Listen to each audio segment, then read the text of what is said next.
I own RSG. I'm here ready to promote the very first RSG Arena game tournament event. Uh, Myriad is an absolute honor to have on board. I love this game. I was very happy that it won the raffle that we did.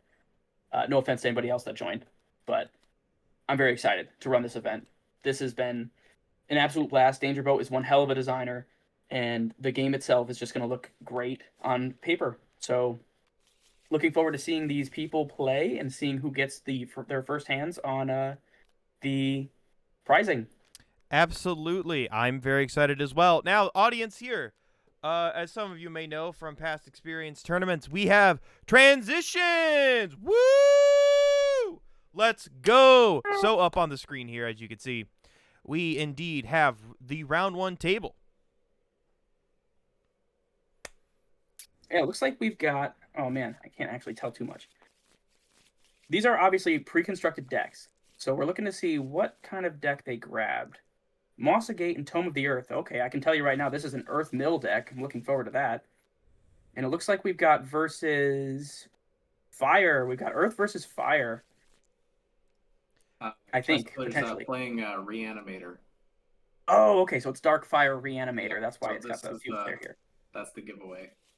Oh, yeah. Clear Quartz is one hell of a card. Now, I am very excited, specifically for Fire Dark Reanimator. For those that don't know, Fire Dark Reanimator is one interesting deck. What you do, you draw and discard like an absolute maniac. And you know what you do? You search your abyss and you cheat out the big boys.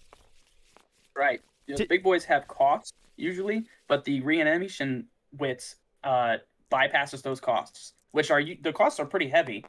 But if you can bypass them, it's going to be one hell of a time for your opponent. Absolutely. The issue I think that Chess Killer is going to have here is that Earth Mill actually has a lot of answers for Dark Fire Reanimator. They've got there's this one Witch card. I forget exactly what it's called, but it allows you to remove a card from their abyss and send it to dust. And that's just going to devastate any type of reanimation plays they're planning. Is that one of the gem bunkles that does that? No, it's one of the gem bunkles pulls it from the field. If I recall. Oh no, is it the mayhem guy? The mad scientist? He pulls it from the field. The gem bunkle does pull it from the abyss and grafts it to himself. But there's a wits card that actually does it. And I want to say it's a quick. Am I correct in assuming that, Danger? Yes, it's actually called Dusted. Well, there you go. Oh yeah, and it's got the skeleton kind of falling apart into dust. Exactly. Yep. That'll be a very hard. Reanimator strategies probably want to go first here, and hope that they don't have Dusted. Absolutely. Cool thing about this game, one of the cool things is that there is no battle phase restriction on the first turn, so you can attack for one of your soul points, even if you went first. The only difference between going first and second is that you don't draw your 2 cards for turn. See, I think that is a fantastic design choice, mainly because, first turn attacking is typically a very divisive topic, as you and I both have seen, and we have discussed before about turn 1 attacking. I'm a huge fan of it.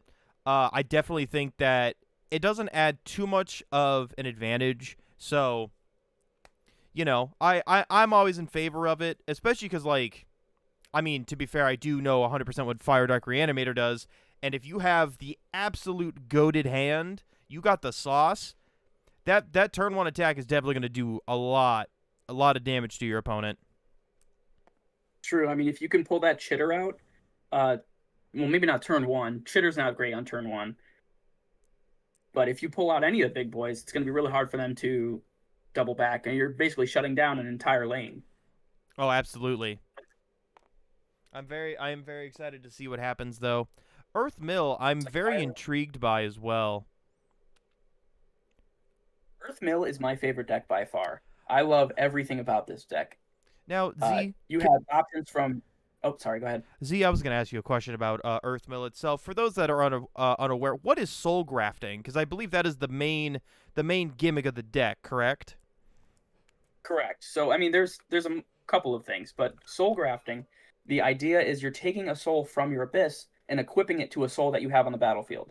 And the Earth Mill strategy, first off, mills cards, so they do this frequently, and it costs 0 SP, 0 soul points in order to graft those things from your abyss to the card on your battlefield, which just, if you can do that multiple times in a turn, Ooh, you're getting a lot of we benefits on are the turn follow. oh man, all right. We've already got we're already starting to do some reanimator stuff. Immediately, Ortho Hoarder gets hit in the discard, and the Regio is also getting hit in the discard, which is I think a pretty strong discard start. And then of course, you can play this from your abyss if it was in your hand. Plus gains 100 for each soul in your abyss, so immediately we're already at minimum at 600 power. I like Only this hitting card for a one lot. damage to take to attack. But Ooh. So Order of Life cards matters a lot here, and it looks like the Earth Mill player put their engine life in the front, so that could come back to bite them pretty quickly. their tome. Yeah, the Tome is the mill engine. You mill 3, and then you get to get a card from your abyss back to your hand, and potentially draw a card if you have an Earth Soul on the battlefield. But putting Gotcha. that out first, oh boy, it's Yeah. gonna be tough to mill in Although late game.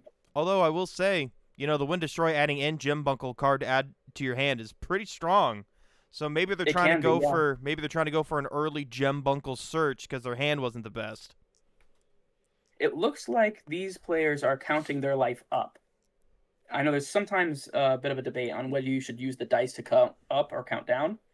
Ooh, drawing a Moundling is never good. The hero's going to want to try to cycle those back in if you can. Absolutely. Oh, yes, because you can quit playing for 0. I keep forgetting that he has that cost. The on-play discard a soul? I Yep. never remember. Honestly, I think that's a great cost, especially for, Earthmill, trying to get stuff in your abyss, especially because we already got Emerald. So, graft. This soul gains the ability to target a card it cannot attack next turn. If grafted to an Earth Soul, mill 2. Obviously, Moundling is going to be an Earth Soul. Ooh, there we go. We're getting some mill action going. We're seeing what Earth does best, and that's tossing stuff into the abyss. They've got the second Gem Bunkle in there as well. It looked like a Rubaus? No, it wasn't Rubaus. It was the squirrel, blue squirrel. Yeah, Emerald. Emerald's the green one, right? Oh, yep, nope. Saphamunk. Yep, you were right. The chipmunk. Saphamunk. Thank you. He's a chipmunk, not a squirrel. And then we got Terracotta Worm in there as well. Terracotta Worm is one hell of a card. 4 life power, life cost rather. That's insane. 8,000 power is huge. I was about to say that pretty much topples basically anything in Fire Reanimator. Except for Wendigo. It just as written value. Yeah, I think is that the only card that could really out it on like a real mono a mono style.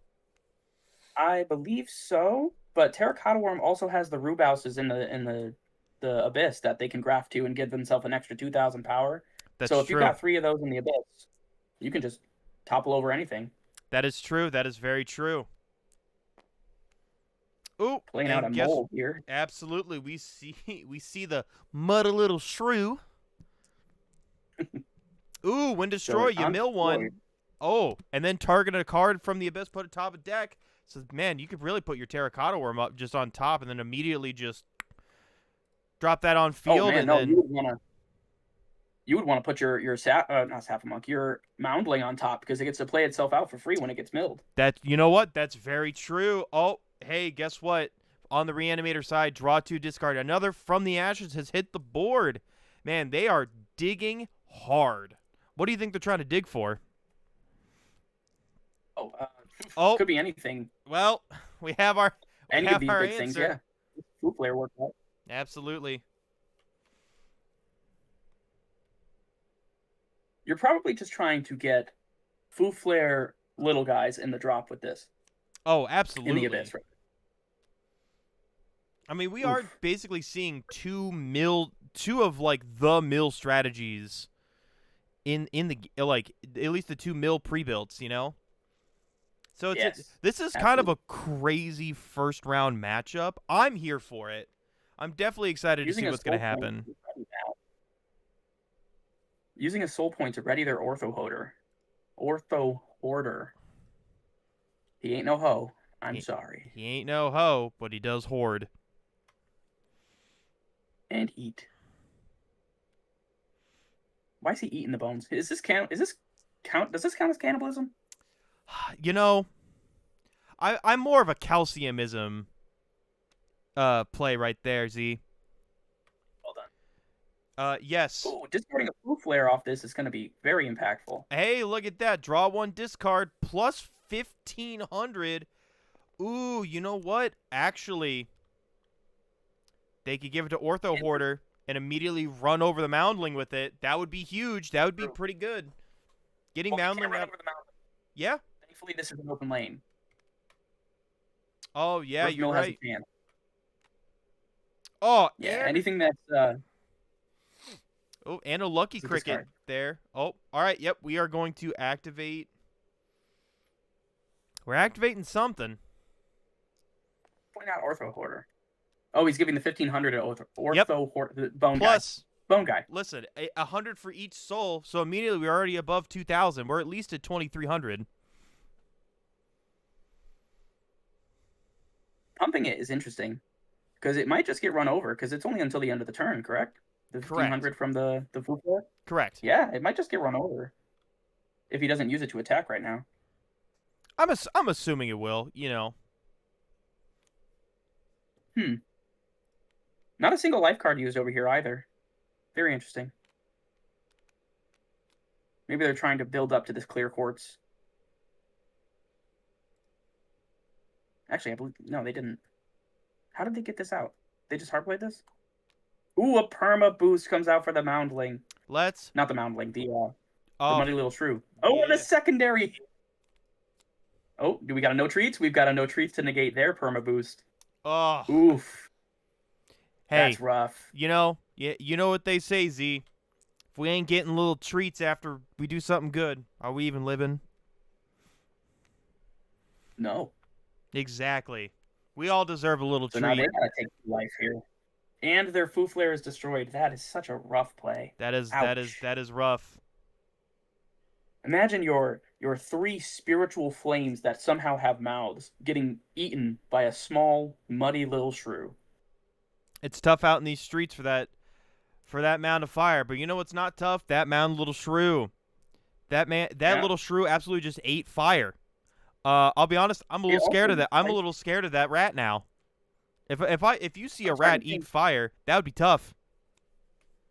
That would be tough. That would be a one scary rat. I'm a little concerned with the life card situation here. It looks almost like they've switched up their tactics from counting up to counting down. So, what once was 5 damage has now looked like 2, but it's actually at 2 damage. Or Probably it has 2 life left. Probably a run-in just to, some rules clarification things, make it all uniform and stuff like that. So we have 3 damage. Vitality. We do have 3 damage on the Earth book right now, the tome. Like I said, I do think putting it up front was very intentional for that Gembunkle search. I think they're trying to stack as hard as possible. I mean, listen, if I was playing Earth Mill, I think I would also put the tome in the front, specifically so I can try and discard and stack as many things as possible and then just graft everything onto one. We call that in the biz Voltroning. Where did that perma boost go? Oh, it's stacked underneath. Yeah. I don't know. In my experience with Tome of the Earth specifically, having that Gembunkle search is great, but you're usually milling the Gembunkles before you even get the chance to search them. Ah, okay. I gotcha. So if you're really trying to ensure the fact that you're getting your Gembunkle, what's his name? Carbunclo? The big lion guy? Yeah, okay. Running into a Arachnodoom here. Ouch. Basically just kills whatever attacked it. That's true. Listen, this is a fantastic card. It is destroyed, though. So I wonder if they did... Oh, that's what the Bottle of Vitality was from. Gotcha. Okay, so now they could tome their Earth here. Well, I will say Muddy Little Shrew was destroyed, so we do got to see that mill. Especially because we still control an Earth Elemental on field. That's what I'm thinking. I think that's what the Bottle of Vitality they milled before was from. Ah, I think they just sent the Muddy Little Shrew after. Gotcha. That makes sense. Oh, there he Ooh, is. Carbuncle has been seen. And he can add that Carbuncle back to the hand from the Tome of the Earth anyway. that's very true. That is Oh, and the very true. Moundling. These are some crazy hits. The Moundling gets to play itself for free off of this. Oh, and there's that dusted card we were talking about before. True. Target a soul in an abyss, send it to dust. No, that This is going to be a devastating card. This is now absolutely. on active every turn until this is destroyed. That's another reason why I don't think putting the Tome of the Earth in the front was the proper call here, especially against Fire Reanimator. Although I will say that mill might have just cemented the fact that listen, we have the lion now. The tome in front now doesn't matter particularly, especially because I think they have all the pieces they need to really just hit hard. Yeah, they're gonna. Well, here's another thing. What they have on board right now will get sent back to hand with the Clear Quartz when destroyed ability here. This Hmm. might be the wrong time to attack. They've just lost all of their gas. You know what? That is a very fair point. Oh no. Yeah. I think they're realizing now that was a mistake. Yep. Hey, you know what? That's okay. Also, the pamphlet of immolation is still out though, thankfully. Strong straw, draw one, discard, and discard fire souls. You get a free ready. Yeah, I can see what Fire Reanimator is doing here. They're trying their best to be aggressive in the late game, which I think is the proper move against Earth. Oh, absolutely. Earth's got a real strong early game. So the unfortunate part of it is Earth is definitely have to. Earth's got to build up as fast as possible with those mills. And listen, they have incredible mills right now. So I'm excited True. to see what their play is going to be. I think their next turn is going to be pretty explosive. I can see that. I can definitely see that. This Fire Reanimator starting at um, 4 soul points though is going to come back and really clap back on this life card destruction here. Now we do get a free Especially attack with the because Rage Rio though. right, exactly. The Rage Rio gets the free attack. 0 SP. What a crazy card. I know. Listen, just a great I hot take here, no pun intended, maybe a little bit of a pun intended. I think this is just a great card to have in your deck in general because it is just a free if you're playing you're playing fire and something else and you have this in your hand, all of a sudden now it's like, "Oh, yeah. Wow, I discard a card. I could definitely get a ton of great effects though if I discard the right card and I get a free attack." That's a huge that True, like true. you're just plussing at that point. I think. It really depends on the deck you're playing. I do believe that some cards, especially water, you wouldn't want to play this because now you're discarding one of your flip pieces, right? Oh, right, The souls in absolutely. water do not want to be discarded. You want to continue to reuse them by flipping them face down and back face up. But getting a free attack, I don't know. It seems like a good game ender in any deck. So maybe a slot or two in any deck is probably a good idea. The decks being 39 cards really It's tight. uh, It's tight deck building. it's tight. Yes, it's tight. And with 3 copies each, there's enough support pieces to really round out those 39 cards. It's going to be tough to find a slot for Rage Rio in every strategy, but I think it fits very well in the strategies it has right now. Oh, absolutely. All right, we're Ooh, is that enough to swinging. I clear? think I I think think that it. is enough to clear. Listen, we got 11 in here. Let's count it. 1, 2, 3, 4, 5, 6, 7, 8. Yeah. Oh, it's more than enough. We're at 13 right. Oh, See, that's what I'm saying. They did not add the Carbuncle back to the hand with the Tome of the Earth. They added the the Perma perma Boost. boost. That's a great listen. I think that was a great choice. That's I agree. crazy. I have to agree. I mean, they can get the Carbuncle at any point in time now, and that Dusted is sitting right there at the top, threatening the Fire Reanimator player, Nope, you're saying, "You go absolutely ahead and right. send something to your abyss. I'm gonna dust it immediately." Earth is playing it very conservative here, but I think it's working in their favor.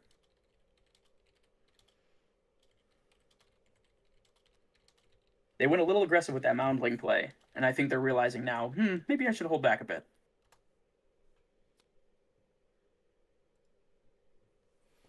Listen, I'll keep it a buck here.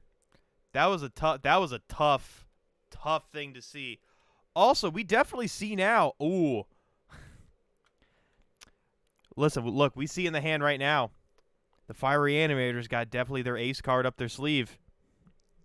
You see it. I can't. They got that Sun What do they got? Revival. They got Sun Revival. Just kind of. It costs 2 life though. They're running low. They're I running know, low. I but think what they're listen, trying to do. they're they definitely got something they can cook with. Listen, they got a couple options here. I guess they don't have their big. Yeah, they don't have their big guy in. Wendigo. No. Yeah, the biggest thing they got right now, unfortunately, is the Rage Rio. Playing so conservative also makes Chitter a lot less useful. Yeah, I mean, at that point, listen, if you had a perma boost just dropped on you, you would probably play a little conservative too, right? Well, I'd have no choice now. Yeah, I know it's definitely a real feels bad situation, but you know what? That's okay. We're definitely looks like they're getting a gem local search. Yep. And listen. This late in the game, the tome just got popped. They definitely got their value out of that tome. Even though it was in front and, argument could be made that they could have even more value now. They had the right mills. I agree. Yeah, I think it worked out. I just think it wasn't. It was more luck, right? It wasn't as strategical as I would like it to be. No, and I super understand that. Especially with this when destroyed ability on this Mossa Gate. Destroy any soul on the battlefield. I mean, you could come back quickly with that. Oh, it looks like they're going for the revival now. What would they choose? They're probably going for the Rage Rio, if I'm going to be honest. No, they're going to go for the Spider. Interesting. They really don't want that Muddy Little Shrew attacking. Okay, this is a good response. I'd say this is a good response. I agree, but also, man, one card left in hand, and it's just a little guy. That's tough. I mean, look, the Earthmill players got a ton of stuff in their hand. They got a lot of pieces, too. Well, unfortunately, 2 Moundlings were bounced back, so it would have been a little smaller had they not. Correct. Not but done also, they do have a bottle of Vitality kind of tucked in their back pocket, which is going to be very interesting to see how they use. They're going to have to not use it on this Muddy Little Shrew. That Arachnodoom is shutting that lane down. Absolutely. I think that middle lane is completely moot until they can either trade, frankly, or... Oh! All right. We got the Moundling drop. One. Okay. All right, what are they going to discard, though? The other Moundling, I bet. No, probably something better. Oh, a Rubouse. Yes, yes. There it is. Pump that Moundling. And then immediately all in. Yeah, and then immediately hit the graft. That's crazy. So what? That thing's what? 3,000? Oh, it's 4,000 power now. That's insane. To mill too? What are they gonna mill here? Nothing that great. Just a couple of regular cards. No special mill cards.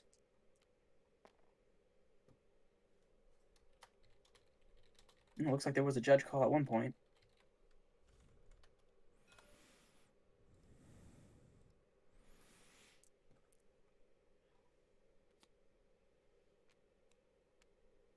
All right. Did Arachnodoom? Not really. Oh, what is this? That's all the Vanillify. Oh my goodness. That Arachnodoom is useless now. Absolutely. That was a great thing to do. Wow. And now they got their Vitality. I told you that Vitality was going to come into play. I called it beginning of turn. Yeah, immediately just, Man, that Muddy Little Shrew has gotten more work than I think any other soul in this entire game. He's eating good. He is eating good. Dude, okay, so they're paying their last 2 to attack, but they can't actually close the game here. Instead, they're going to let them search for a Foo Flare and possibly crack back. I mean, they have, 6 hits left before they're dead? Yeah. Yep. 5 life and then a final hit? They're sitting... Listen, the Earth Mill player's sitting pretty right now. It's kind of insane. Yeah, they're going to start their turn at 5 soul points, though. That's quite a lot to work with. But with only 2 cards, I think they're realizing this is the time. This isn't... I don't think they got it, personally. No, but, way. We have seen... Oh, hold on a second. You know what they're seeing. I can't see anything. What do they got? All right. Oh, they're dropping it face down. What? Really? What do they do? Oh, they're doing it off their tome effect? I'm confused. Oh, they didn't search. They didn't search. So they're putting the 2 cards they drew back They to search, drew and then they're gonna. the same 2 cards. Did they really? Oh, hold on. Just kidding. Only one was the same. They pulled the chitter. Hold on a second. Well, now, here's the unfortunate thing that's going to happen, though. They can't really do anything with the chitter. Yeah, They Chitter's don't not have gonna get its 3. full value. Now, they do have the jet black cat in hand. Ooh, Jet Black Cat adding back sudden revival. Yep. And if you can get Ooh, away... what do they got? Oh, yep, they're discarding... Draw card, discard card. They're discarding Dama. And then draw a card, draw a discard target, gain 15. That's definitely probably going to hit the Wolf Terror Ball. Man, we are seeing... This is a crazy back and forth. Yeah, this is a great game. I 100% What a way to agree. kick off the tournament. I know. This is insane. I love to see this. Another Jet Black Cat. Wow. All right. As you know, I am a Jet Black Cat stan. I think this card is actually just incredibly versatile. I'm worried it's going to get hit with another Vanillify. Well, luckily, I don't believe there's another. There is not another Vanillify in hand, but they do have a Supersizer, which is very scary. It looks like they're adding these 2 cards back, possibly illegally. I don't recall this Jet Black Cat getting destroyed. Oh, you know what? I think you're right. I believe that the. I don't believe that could get added back. This card was not destroyed. Or not the one that's on field, but the one that's on in the Abyss right now. I wonder if they're questioning it. It seems like they might be. Yep, they realized. Okay, Yep. It wasn't actually destroyed. Hey, listen. You know, this is why we ask questions. This is why we do have the creator and on the field judge Danger Boat at standby at all times to be able to kind of run it back. I'm gonna guess. I don't know if Danger's in here right now. Yeah, Danger is currently in table 1, making sure that they did not make that mistake. So, thank you, Danger. Absolutely, Danger. We appreciate what you do. Also, we appreciate that you made a pretty cool game. Yeah, I mean, this game rocks. I'm seriously very excited to see the future of this game. Absolutely. Now that actually, it's funny because fuck. Danger's not here at the moment. We do have some interview questions prepped. I do. I have a couple questions prepped as well, so we have some in between the round banter as well, and I'm very excited for that. Oh yeah, these rounds are gonna go by pretty quick. Oh, absolutely, especially because we are doing 3-round Swiss.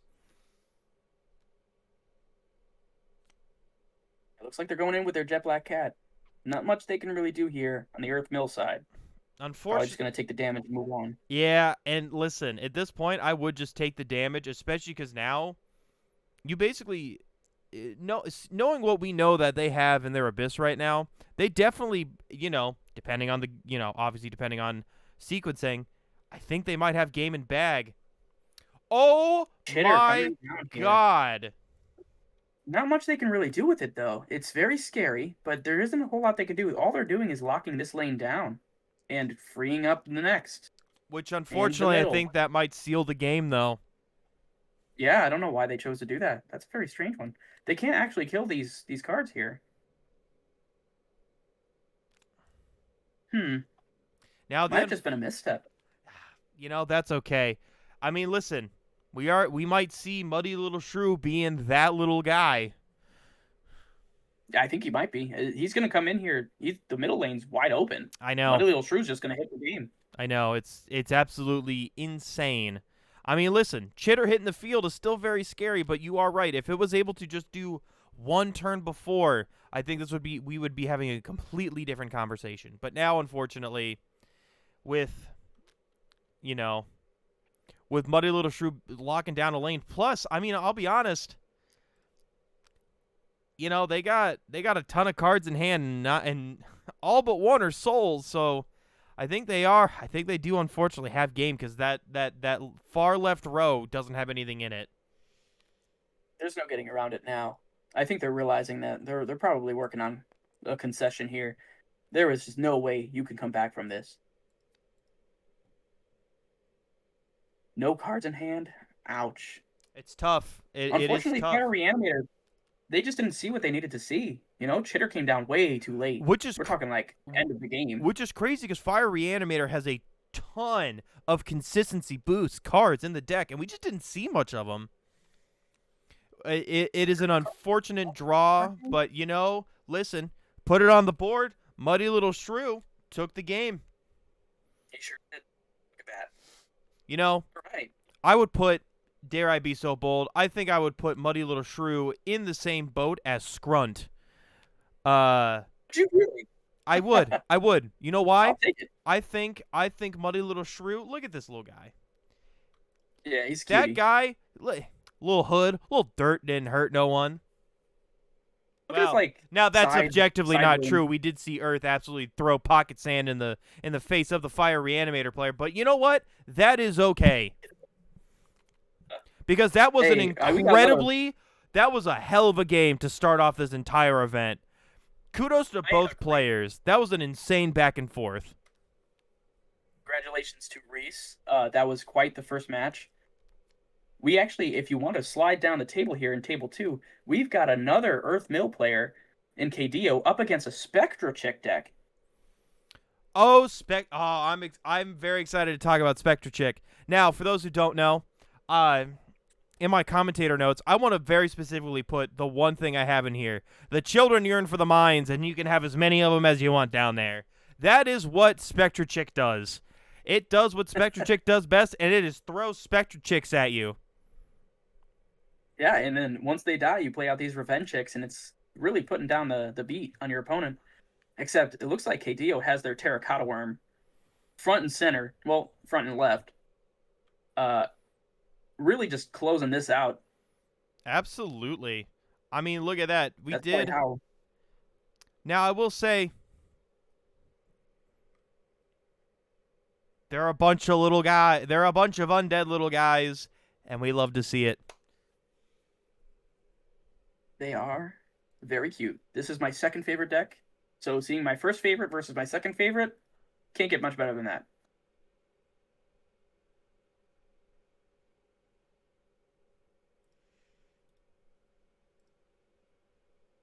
Wondering what's happening here. It looks like it might be KDO's turn. Doesn't look like Spectra Trick has done a lot of damage at all. Now, as we're watching this game unfold, Danger, talk to us. How is our on-the-field judge doing today? Oh, good. It looked like everyone was playing pretty well. There's only that one judge call. I think it was the win destroyed versus sacrificing. So whenever you sacrifice a soul, it will not trigger a win destroyed effect. We did recognize that, yes. We were like, oh no, I think Yeah, they added these back illegally, but we were there to step in. We were talking about that in the booth, absolutely. Now, Danger, while we were watching this, I have a question for you, the creator of this game. Do you have a favorite child? Yeah, I Not do. the one that's unborn right now. Oh, you're funny. No, the one that is my favorite has yet to be seen on this table. Really? Ooh, we got a secret favorite. There is and I'll figure out how I want to send them out, but they're in the booster pack set, and it's an archetype that so far no one knows about to the most part. It's an entire archetype, or is it a card from that archetype? That's here. I'll drop one of the 4. We get an we get an exclusive look. That is incredibly exciting. Z, this is why I love doing what I do. We get to help spread the news of new and exclusive cards coming from the first set of Myriad. Isn't that just an absolute treat? Because I think that is. Fortunately, I believe this is from the second set. No, this is the first set. This will be in the first It set. is from the first set. Wow. Okay, Now, where is it from? Let me. Where am I looking? Is it in the chat for the featured games? Yes, featured games chat. And I will pull it up on. I'll pull it up on stream for everyone else here, so we can also have it in video form. I've seen this card before. I may have shown you, Zilla. I have a couple paper copies that I've had at locals, but for the most part, this card doesn't exist in our mod right now. So I want people to kind of explore and play with it as they get packs because this card synergizes well with many strategies that I've It's noticed. just it's a Now, self reanimate. That's cool. what we're looking at here, Noctilus Cumulation. I love the cloud. I love the cloud theming. We got Regenerate 1. When this card is destroyed by an opponent's soul in combat, you can return it to the same spot on your battlefield by discarding one card. That is incredibly fantastic for recursion. On Defend, I like On Defend effects. Draw 1. You are in your you and your opponent can recover 1 life. Incredible. I love to see it. Yeah, this is a great card. Just being able to reboot itself. It's a free chump blocker. Getting to draw a card when it does defend. What more can you ask for? Absolutely. I'm guessing the regenerate parentheses there. The 1 is just what's meant to be discarded, and you Yep. can continue to use this ability as long as it's in your abyss. As long as it's on the when it's destroyed, when the cost is met, because I plan on this being a main keyword in the rest of the coming sets. So if it says regenerate 2, you'd have to discard 2 cards to get the effect. Regenerate 3, you have to discard 3 cards to get the effect. Gotcha. Just a ruling question. Does this count as an ability that's being used in an abyss, or can you also do this from the dust? Say a card destroys it and dusts it. Can you still do that? If it's dusted, it would not be able to. This card is no. The way that I had worded the effect, it can be used from both abyss and dust. So if like you used a card that destroyed it, and let's say it was destroyed and sent to dust, the effect would still activate. Amazing. Absolutely amazing. Yeah, I can see this being a favorite, not just by you, but by all. This is a really good one. The other 3, including the boss monster, will very excited for people to start poking around with those though. I think I've seen the boss monster. The boss monster's on that LGS flyer, isn't it? Maybe. Oh, yeah, I've seen it before. He's one of my favorites. No, but yes, that is probably my favorite. Otherwise, I'm sad that no one's playing the air deck. I really like the air, but it's probably the hardest deck to play here. Looks like they closed up over here on the end too, or maybe not. I'm Yes. not entirely sure what's happening. Results are in event chat. Oh, let me take a look. A little peeky peek. Now, table 2 here, we're seeing a lot. We're seeing a lot of juggling here from the Earth Mill deck, which is, fantastic to see. Also, first off, terrifying to see Terracotta Worm on the field. Not only that, we have Moundling grafted with Gembuncle Rabus, which is incredible. Also, second Moundling in the second row, plus Calcified Knight with Permaboost grafted to it. So we got a what is that, 4,000? We absolutely got a 4,000 vanilla just sitting up front with a spear ready to go. What more can you ask for? Especially with a Moundling backing it up. That's what I'm saying, I, as an Earth player, can really appreciate Calcified Knight, yet haven't utilized it to its full potential, which is being a chump blocker. Although now it's a frontline attacker. Oh yeah, I mean with 2 life costs, maybe chump blocker isn't the best way to call it.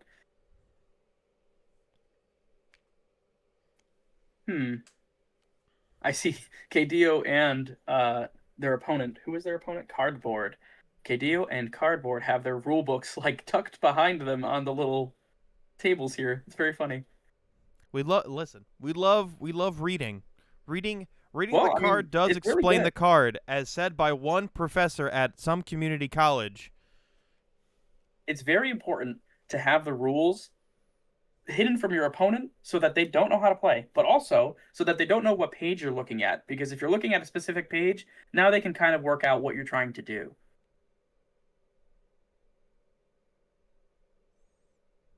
Like right now, KDO's got it on the life card page, while Cardboard has it on their keywords part 2 page.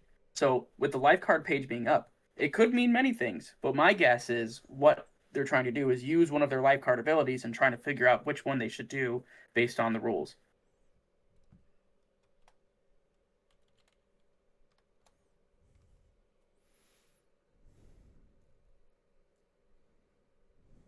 Spectre Chick. What happened? They had a full field full of Spectre Chicks and 1 Revenge Chick over here in the left lane, but now they're gone. Did the Calcified Knight just kind of make waste of it? I believe so. Listen, As I learned in the hit game Legend of Zelda Skyward Sword, a skeleton with a weapon can be intimidating. It's true. This one's got a skeleton. It's got a skeleton. This one's got a spear and armor and a shield. Hey, listen. If a skeleton came at me wielding another skeleton, I think I'd just fold. I think I would just absolutely just be like, nah, I'm good. Ortho Hoarder.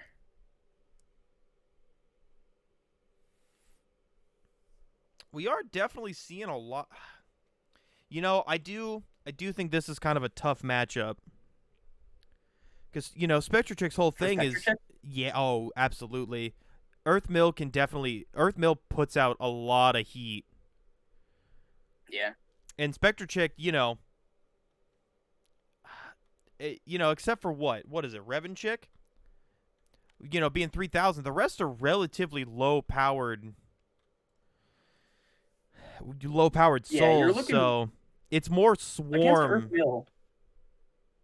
Against Earthmill, I think you're really looking for, I forget what it's called, the gigantic chick. Oh, you mean Supersizer? Yeah, well, Supersizer's the Wits card, but there's a Mega Chick. A soul card. Yeah, Mega Chick. See, there's Supersizer coming down, hitting the board right now. Or not. Oh, it's the other one. Oh it's Mega Chick. God, it's Mega Chick. Yeah, so this mound hit the board.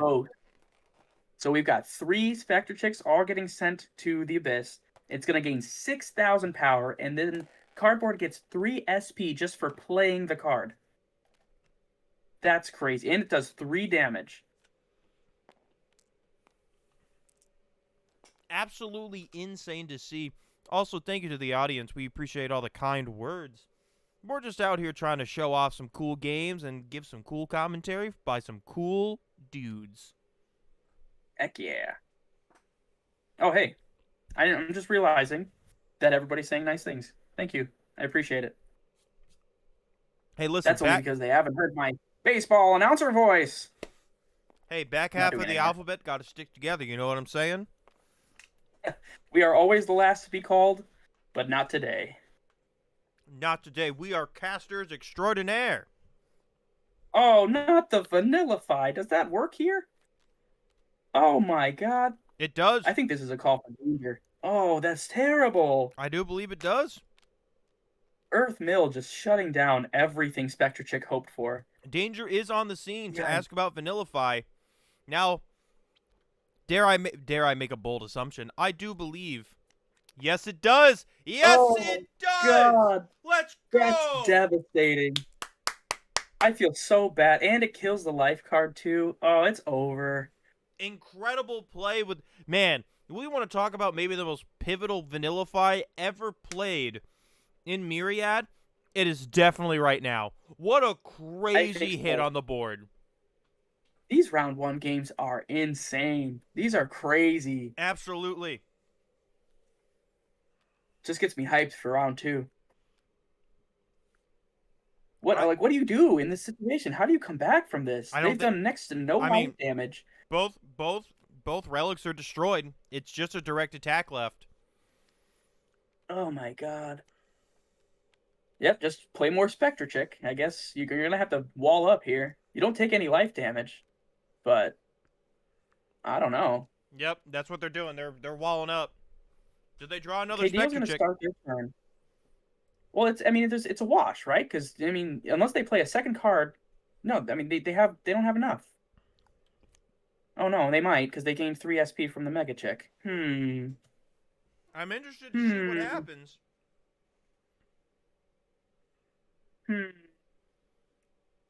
But if they can't cover, but the problem is if they can't cover that left lane, it is all over, like we did see in the Table 1 game. Well, so I think they're going to have to use the fact that KDO has only 3 soul points on their turn, so they can only attack 3 times. But see, they're going to have to block this left lane twice, because then Terracotta Worm can just... No. Oh, what? They're not... No. Is wrong. This is wrong. They're going Revenchick again. No. There's no way. That's tough. That is tough. Oh! Wow. Oh! Oh, wow. Okay. I can see it. Supersizer Coming down with the immediately into a Supersizer. Butterfingers? All right. Hey, was that on anyone else's bingo card? Because it was not on mine. I'm gonna get. Are they actually doing that? I think they wanted to hit the calcified knight, but they forgot that they're gonna run into the moundling instead. I think they're still gonna do the Butterfingers and try to remove the permaboost. I don't think removing the Rubaus is the right move.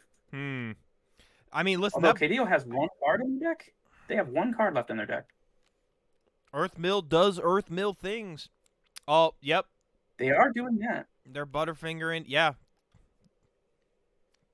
I mean, listen, I They're do gonna think try that, to. I think that was a good play, personally.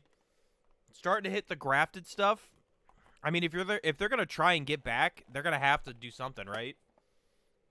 Yeah, they've got 2 soul points left though, and now the right lane and the left lane are both open. I don't think there's a way they can recover here. It's only going to take 3 soul points to kill them. A supersizer here too? And they're swinging. Why? They're swinging.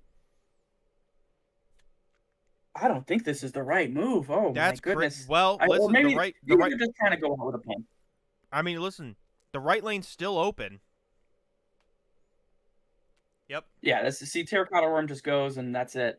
I think they were just trying to go out with a punch. Like they didn't want to lay back and take it. They realized there's no coming back from this. Might as well kill the Mountling. Listen, it's respectable. I understand the revenge. Yeah, Spectre Chick is all about revenge. All right, I think that closes out round 1. Well done, everybody. Absolutely. Maybe some of the most buck wild games we have been able to see in round 1. I've commentated a lot of events. This might be the most explosive round 1 I've ever seen in a card game from all parties. We see, I mean, we're talking slugfests, left, right, and center. It's absolutely incredible to see. Oh, what happened here? Oh, they just reset the table. All right. Which resets Looks my like camera. We've got everybody back here in the audience, barring Dangerboat. Welcome. Come on up here, Dangerboat. Welcome back, everybody. What an incredible... Go ahead, I apologize. No, I interrupted you. By the way, I think Q and I are just blazing you guys. What an incredibly explosive round 1 we just saw. Slugfest back and forth, and my God, I don't believe anybody here that said that's their first time playing, because good Lord, we saw some grade A comboing out there from everybody involved. Everybody does deserve a pat on the back. Go ahead and pat yourself on the back if you can. Do it. We can see you. Now we just got to get scoring for round 1 settled, and then we're going to tabulate, and we're going to get round 2 set up in a moment. Yes, I still do need the final word in the event chat from the Chess Killer race game. Reese got it, correct? That sounds right. I believe it was whoever was playing because Chess Killer played Chitter, and then he Right. couldn't block the next attack from Muddy Little Shrew. So, yep, Gotcha. Reese got that round. The table 2, KDO got it. Yep, and then table 3, we saw Big Daddy got it. Yep. All right, so I've got round 2 up and loaded. So we've got KDO versus Reese in table 1. You guys will be the featured match. Big Daddy versus Chess Killer 42 in table 2. And Darth Icky versus Cardboard in table 3. Enjoy, everybody. We're excited to see what you come up with. Absolutely. Now, okay, this probably should have been discussed before people left. Are they allowed to switch decks in between? I assume so. If they want to, but realistically, I imagine everyone will stick with their same decks. Yeah, it would make sense just because they're familiar with them. But some people like to just trade out in between, just making sure that was an option. Yes. KDO is on table 2, right? No. KDO is on table 1. Table 1, okay. Yeah, table 1 was KDO and Reese. Poor Reese getting featured twice in a row. It's an Earth Mirror. Yeah, we're about to see a lot of pocket sand. Yeah. Oh yeah, throwing rocks at each other. Oh my God! Table 2's a Reanimator Mirror. It's so funny. In table 3, it looks like we got what? What is this? Fire versus Chick. Spectre Chick? Okay. All right. This is a respectable match. The rest of them, though, oh boy. This would be interesting, yeah. Earth Mirror. Don't tell Big Daddy. Yeah. He's gonna be like, yeah, that makes sense. That's funny. All right. Looks like we have a bit of a switch up here. Looks like Reese started with Mossa Gate in the back with Tome of the Earth in the front again. And Dio has done it the more classical route in my eyes, with Mossa Gate in the front and Tome of the Earth in the back. Now, Danger, now that you're here, Z and I were having a very intense discussion about placement, particularly of Tome of the Earth. I am definitely for Tome of the Earth being in the front because of that Gem Bunkle search. But where do you stand on it? It really depends on the matchup. And in constructed, that's where you can kind of decide where your life cards lay out. If you're playing an aggro deck, I would actually say Tome of the Earth goes in back. But I think Reese has the right play here, where Tome of the Earth starts in the front. Just because the Earth player, he's not going to really be able to do enough damage to break this early game. So if you can stabilize and get some really good effects, you'll actually take over the game quicker. And then it also forces KDO. But it's hard. You just got to figure out which matchup is better. Oh switching my it up. God! Wait, They yes, heard let's you. go They heard double you. front Oh, shit. tone gaming. Listen,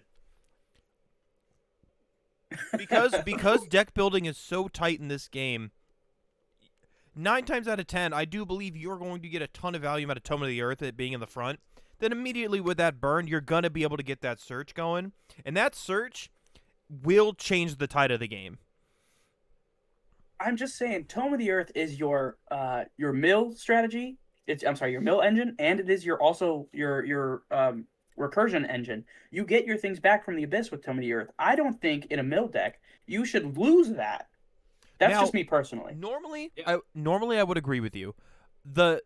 I think where I'm coming from is so many of the cards in Earth Mill already have a Mill 1, Mill 2 effect attached to them that I think it can make up definitely for Tome of the Earth.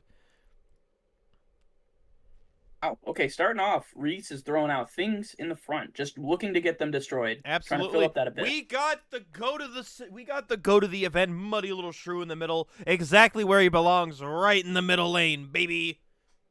Reese remembers last game, says, you know what? Middle lane's the weakest here. Listen, Not really, but- Muddy Little Shrew's just a cool little dude. He's a cool little dude. I like that. Thank you. Not doing any life card abilities, it seems.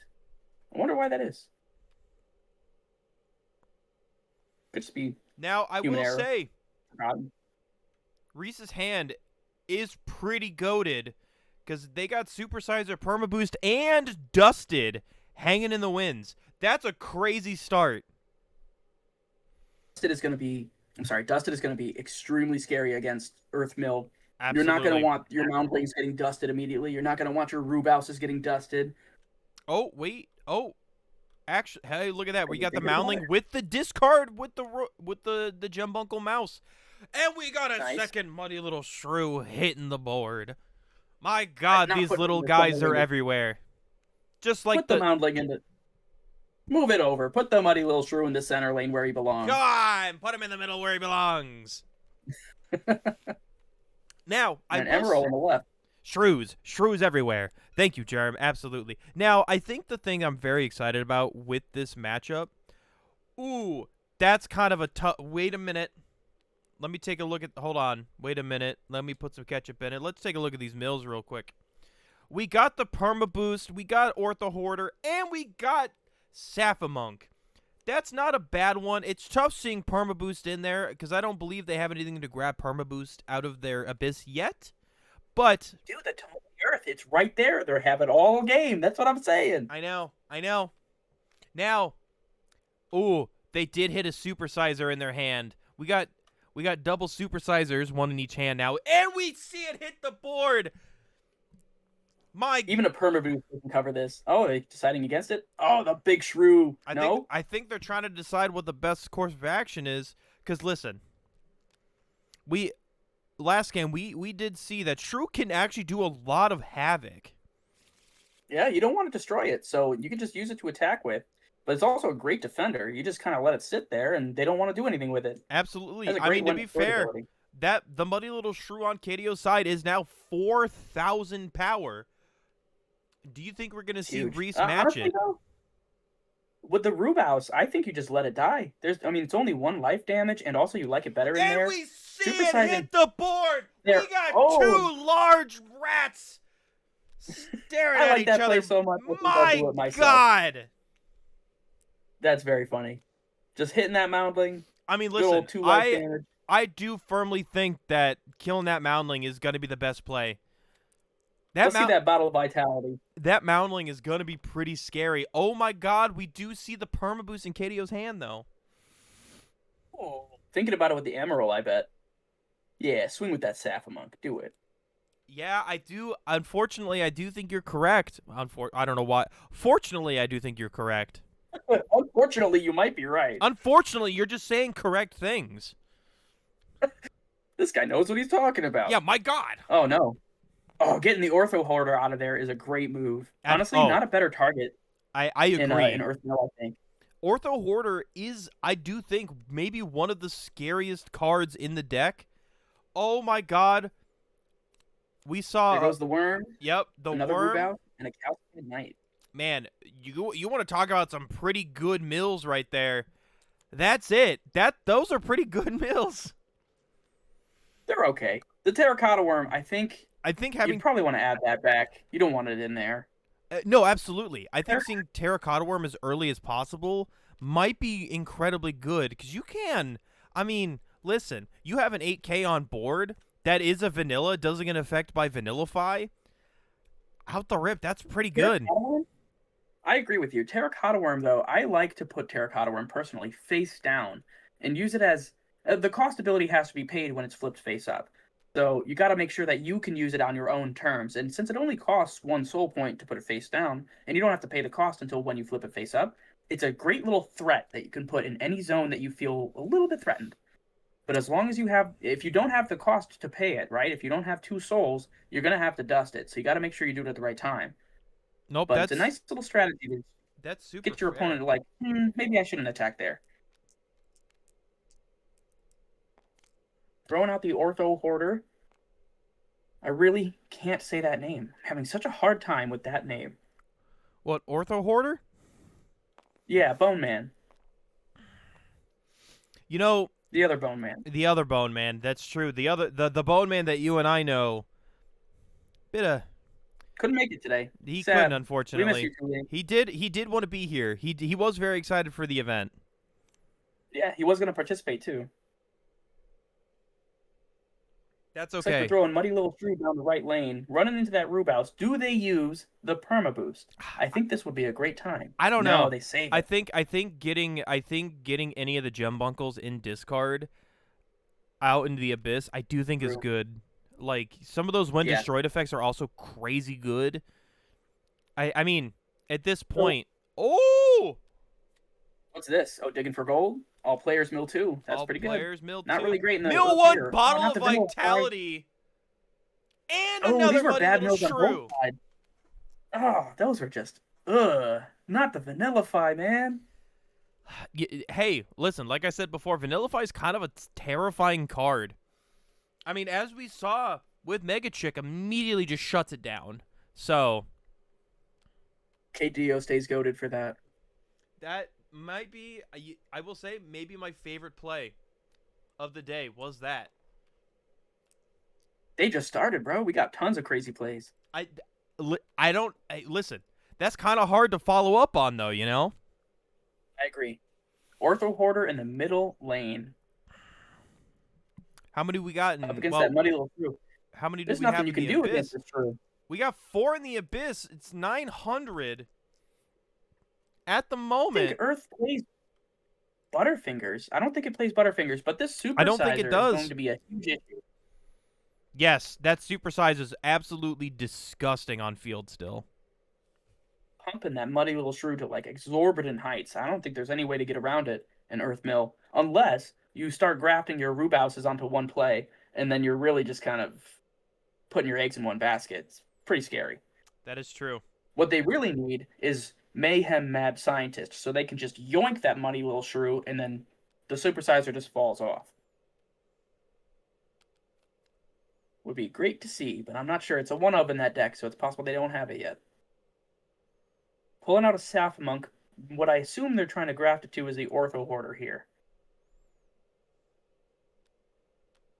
Yes, and they're allowed to recover a life at the start of the turn. These graft abilities on the Gem Bunkles are going to really be hard to remember with an Earth Mirror like this. Oh, absolutely. It's just so much going on at the start of turn. We got a Sapphire Monk here with a Rubaus grafted. The Rubaus is giving it +2. That's not too terrible. Oh, we got another one here. Just grafting it all. Another mill. Ooh, the Moundling Mill. Couldn't get better than that. I mean, listen, I think Did you drop that thing for free? I think the coolest thing about Earthmill is the fact that you can make some of the schnastiest stuff. I agree. I mean, KDO, it seems they're missing their Moundling play. I don't think they read it. So they get to play that out for free. I don't think you hold back in an Earth Mill Mirror. I think you got to punch. I think you definitely have to be the one to accelerate as hard as possible. This is a great pendulum swinger here. They've only got one soul point left, though. Yeah, they're just completely missing the timing on that. It's unfortunate. Really would have helped them out.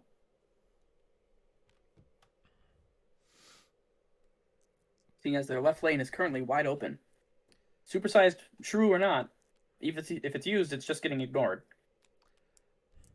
I think adding the terracotta one back.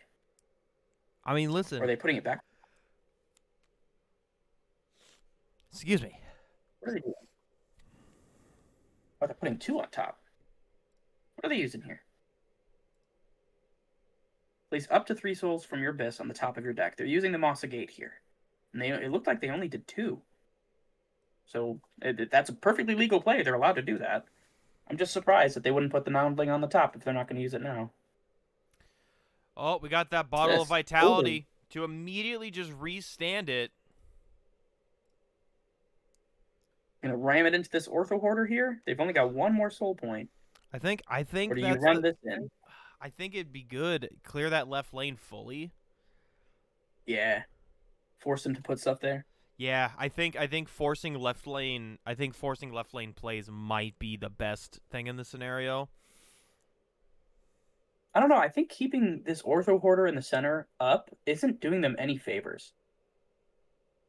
If they attack now, it's a free attack. Okay, they're going in with the Money Wheel Shrew. They're playing board control here.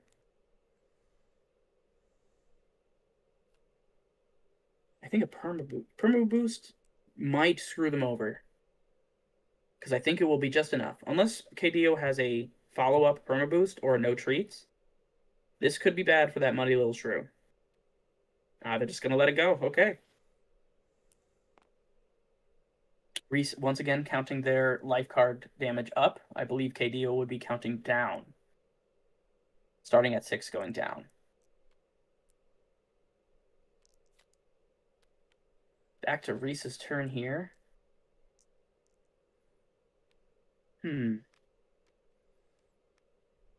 What would you do from Reese's position here? It's tough because right now, left lane open. Oh my god. Showing the Gembunklo. They're going to pull an Ortho Hoarder from the Abyss, and I think just make it so that Ortho Hoarder cannot block them. Or it can't be destroyed, right? It can't be destroyed with that. I think you're right. Yeah. Oh no, they take the one from field. I was right. Carbunclo takes from field, and Mayhem takes from Abyss. So they're sending their 3 souls to dust in order to play this out. Ortho Hoarder is getting grafted to the Carbunclo, which means the 2 Gembunkles that are currently grafted to it fall right off, go right to the Abyss, back to graft another day. Whoops. Oh, they're trying to give him everything? Nah, just the Ortho Hoarder. You don't gotta worry about the rest.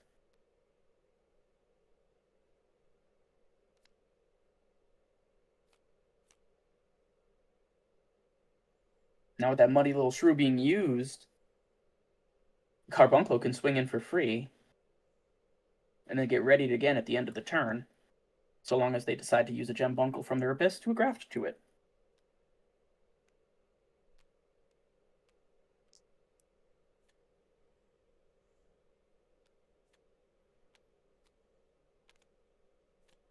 Probably for the best, leaving that Ortho Hoarder in the center, just so that they know it's grafted to Carbunclo and not part of the other Earthmill player's deck. Pretty smart. I agree 100%. Looks like they might be questioning some things here. They might be asking Danger about if all of the grafted cards go with, but I know that to not be true.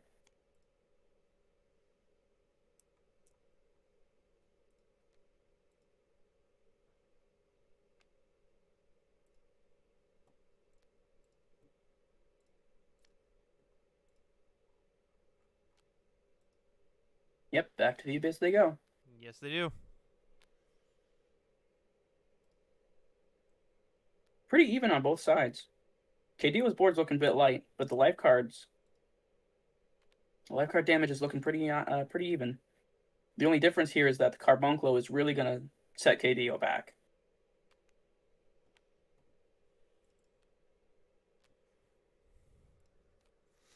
Is that? Oh, I was gonna say, there's no way that's the only card in their Abyss. Now, Playing their own. I think.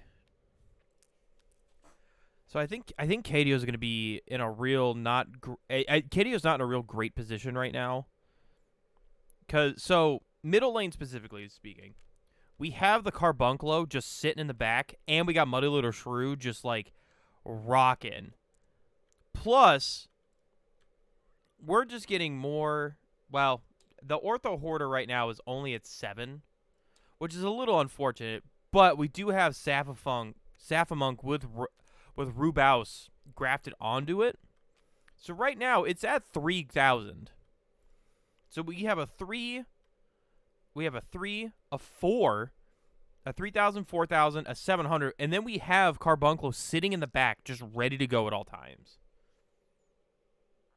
Yeah, KDO is going to have to come up with some pretty nifty plans in order to get rid of all those things.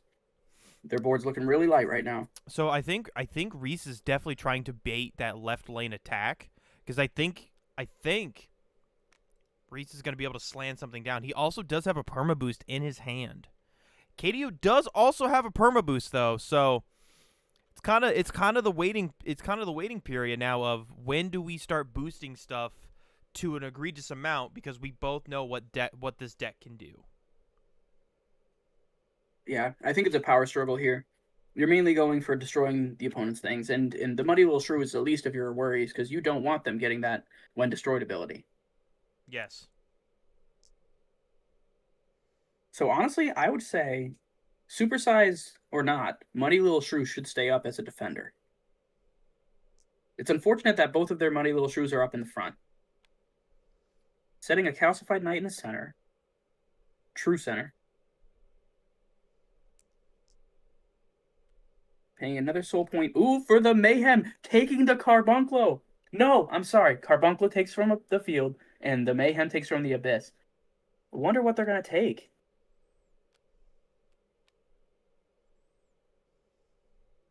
Funny enough, in the Earth Mill, you can take their Gembunkles and start grafting to your own things, milling yourself. Getting the benefits. See, that's just kind of snazzy. They're taking from their own Abyss here. Interesting.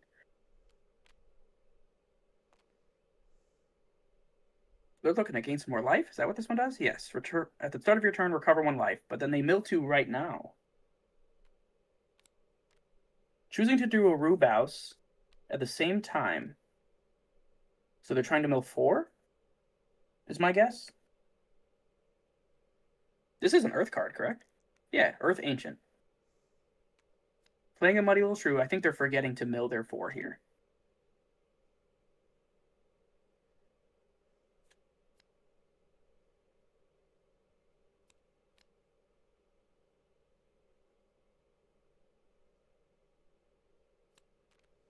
This target's on attack too. Mad Scientist is absolutely insane. What a crazy card. It is. Look at that sunken face, just thinking hard. What should I take? KTO's like, I'm attacking here. I really want to attack here. Now, I think what's crazy about Mayhem specifically, because it's a mirror, if you get all the, you know, if you get all the jumbuncles on Mayhem, because on attack you just can keep grafting stuff. You can just Agreed. completely make it so this card can never be destroyed. Mayhem's greatest benefit, I think, in the Earth matchup is trying to take another boss monster from your own abyss and attaching it to him. Because if you graft in one of the boss monsters to the Mad Scientist, it can't be destroyed by with a it. card with the same name. So you're basically just ensuring that it's not going to get killed by their boss monster because you lost yours. That I didn't even think about that. Now, the boss souls in the Earth Mill deck right now are actually Mayhem Mad Scientist and Gembunklo Carbunklo. Let's say that 10 times fast. Which unfortunately both are on the field already, so that strategy doesn't really work too well here. And the Vanillify is making that very difficult, making all of it just very difficult. Yeah. Ouch.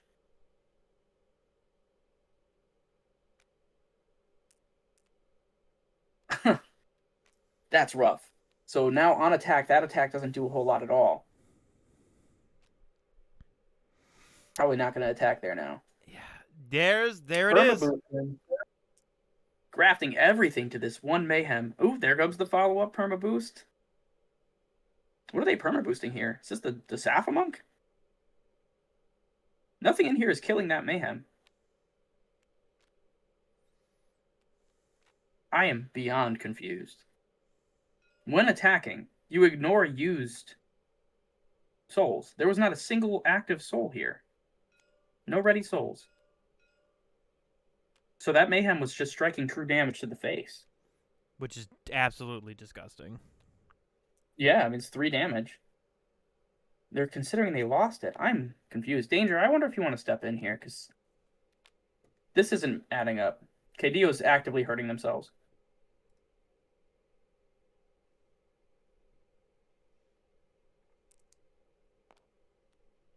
Danger's currently at table 3. Yikes. Looks like this is going through then. But, hey, they might follow up with this Gembunkle. Now you get to take their Carbunklo with your Carbunklo? Yikes. Big yikes. They might be okay with it. Honestly, I can see the appeal of putting the Tome of the Earth first now. Oh, but now with the Mayhem. No, they get to steal their Mayhem. Yeah, that's tough. That They could have gotten it back too. Their Mossagate would have been able to let you put it back on top. You could have drawn it for turn. Sacrificing the Ortho Hoarder to play it. What's going on with Carbunklo? Ooh, Carbunklo. Yeah, playing the Mayhem Mad Scientist after you know that the opponent has a Carbunklo. This is a tricky game. Talk about a mirror match. Taking the Mayhem anyway. So KDO's follow-up is probably just playing their own Carbunklo to take the Mayhem. Because Mayhem's just going to keep grabbing things if they're not careful.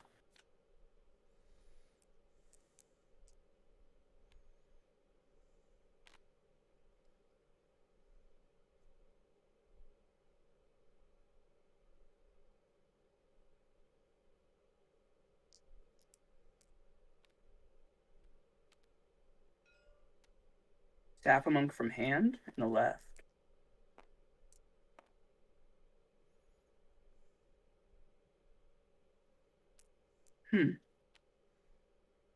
Spending 1 to put the Shrew back up. That Shrew is currently big enough to kill the Mayhem Mad Scientist because they didn't put anything on there. They realistically should have grabbed a Shrew. Forced them to use the Carbunklo. Boy, we got a lot of grafted stuff going on though. on Reese's side. Yeah, that sounds about right. Mill strategy. Yeah, so all of that stuff is currently grafted to the Saphamunk, so that first Mayhem should not have died. Calcified Knight coming in front of the Muddy Little Shrew. Looks like KD was just trying to wall up here. Which absolutely makes sense. I think that's something they should do. Oh, And I there it stand corrected. is. They were setting up for their own Terracotta Worm. Wow. That was their third soul point, though, but they do start with 4. So it's possible they use that Terracotta Worm to just attack. Or I think they might be using it as a wall. Because it's just rendering everything on that Saphamunk useless. I do think walling it up is extremely important. Definitely. I mean, seeing as that they've already got their Carbuncle out, you're going to try to graft all this stuff to the Terracotta Worm so the Mayhem can't steal it. Yeah. This was brilliant. This was an actual brilliant follow-up.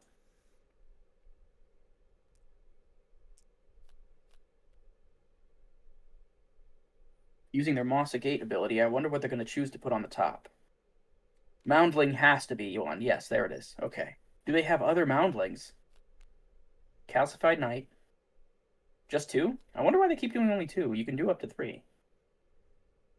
Possibly the rest are Gem Bunkles. You don't want to do that with Gem Bunkles.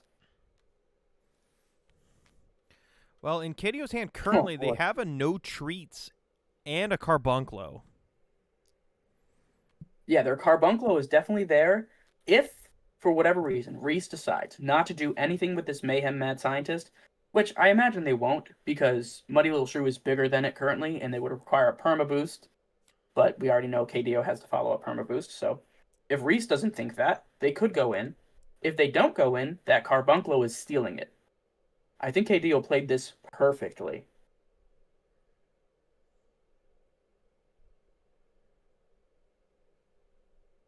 The only issue is none of this would have happened because the Mayhem didn't die.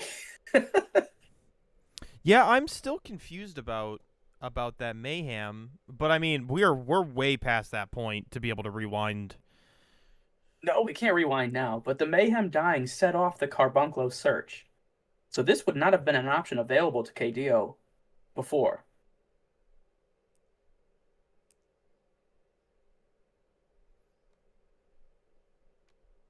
Accepted game state at this point.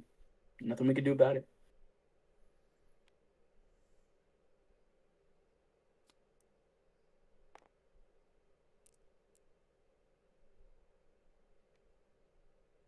Very intriguing what they're planning to do here. We still have yet to see Terracotta Worm from Reese's side. Correct. Well, that's still in that's still in their discard, I believe, or their abyss. They could add it back with the Tome of the Earth.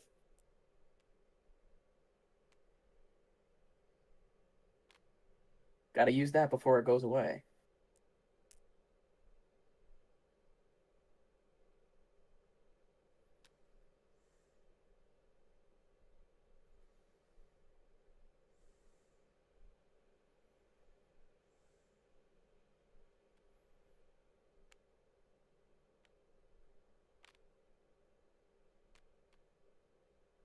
Putting an Ortho Hoarder in the center.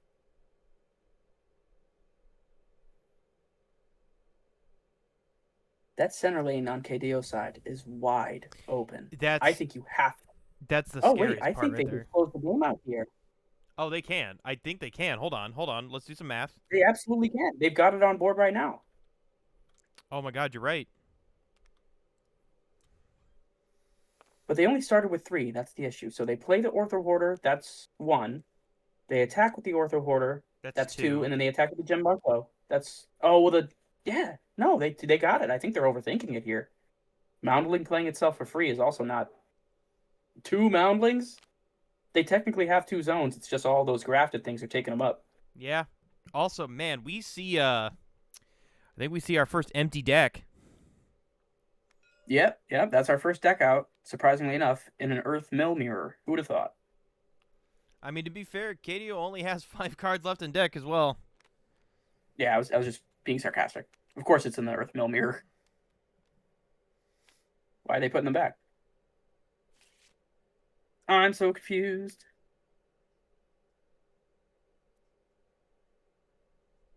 Yep.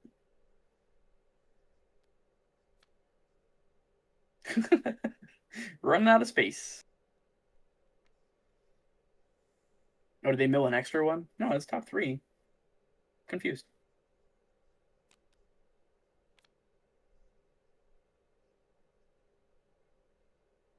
Yeah, they're totally overthinking it here. Oh, 100%. KD was telling him, like, well, my middle lane is wide open. You can kill me right now. Oh, but they can't. The Mossa Gate's when destroyed ability. Oh, you're so right. I didn't even think about that. Oh. The Mossa Gate can kill any soul on the battlefield once it's destroyed, so that Carbunculo is toast if they decide to go middle lane. Hmm. Everything else is far too big.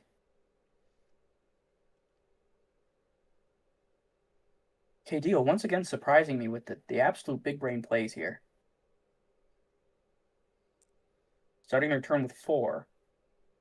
Are they just banking those 2? You can't really bank in this game. You can't bank any soul points. So just going to start with what you start with. Yeah, they're just passing their turn. Interesting. That Carbunculo definitely has to hit the board now. In the center lane. What are you vanillifying? What is getting vanillified? Oh, they're adding it back? A little confused as to what transpired there. Anyway, the Carbunculo needs to hit the center lane here and take the Mad Scientist from Reese's side.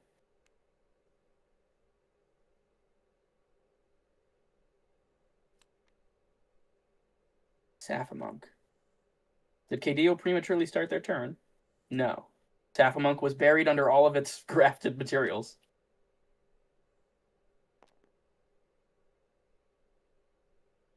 Very funny. I love this game. It's just so silly. Good old calcified knight, tried and true. Vanillify this.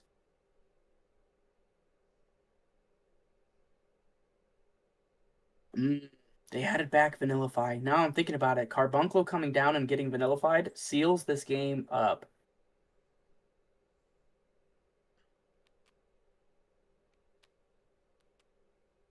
Supersizing. What? The Ortho Hoarder? Seems like both players are playing at the same time right now. I'm a little confused.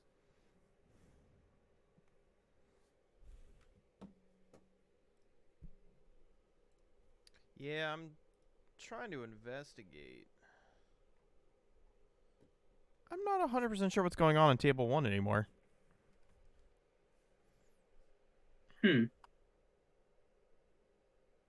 Alright, so I've got a couple of things coming in here.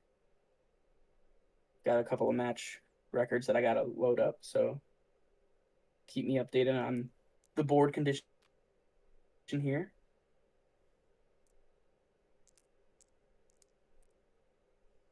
Bit of an interesting round, too.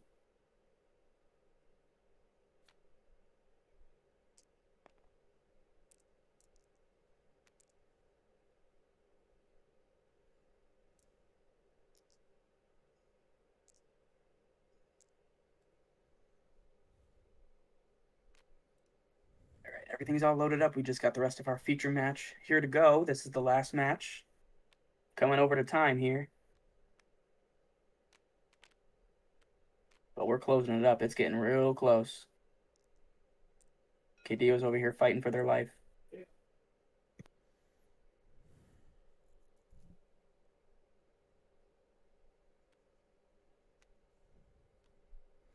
We're doing 3 rounds in total.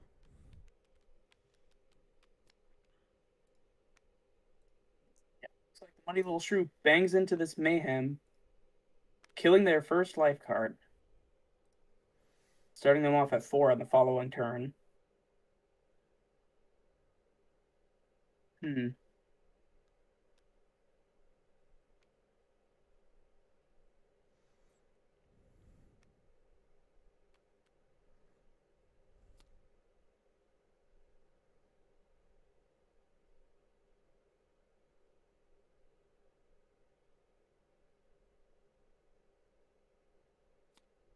Apologies here. I'm going to have some crying children. I will be muted for a bit. All good.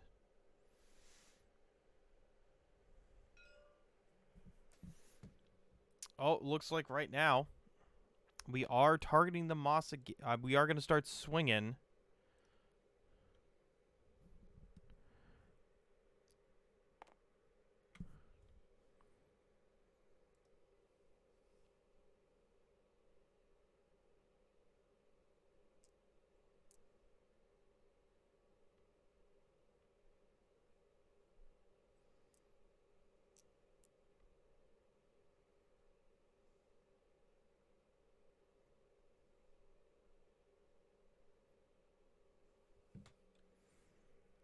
This could be it, folks.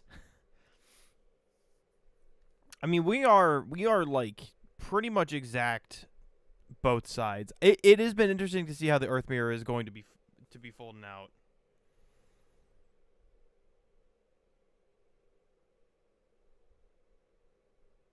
Seems like things have settled a bit. In the Oh, case that there is an emergency crying fit, I will mute again. But I am noticing that this game is seriously coming up to a wraps. I mean, we're pretty neck and neck at this point too, which is crazy. Yeah, that's wild. KDO really swung back here. Yes, it's insane. Looks like that life card's getting destroyed, but now they get to kill anything. What do you kill in this situation? That That that Sapphire Monk is causing a bit of an issue. yeah, Not really though. but Terracotta also Worm the is muddy holding it little down. shrew with Supersizer is also Honestly, up there. yeah, I think the Sapphire Monk is not the biggest of your worries. I think you target the Gembunklo Oh, in the back? or the Carbuncle rather. Yeah. I think you get that out of the way because if he keeps getting, first off, if you kill that Gembunklo, Gembuncle Sapphire Monk, you're getting all those Rubouses back into the abyss. That is just really bad. Currently, they're stuck on that Sapphire Monk, not doing a whole lot. But if they put those Rubouses in the abyss and put them back on the Gembunkle Carbuncle in the back, that Carbuncle can now reset every turn. So at the end of every turn, it's now a defender as well as an attacker, and it's huge.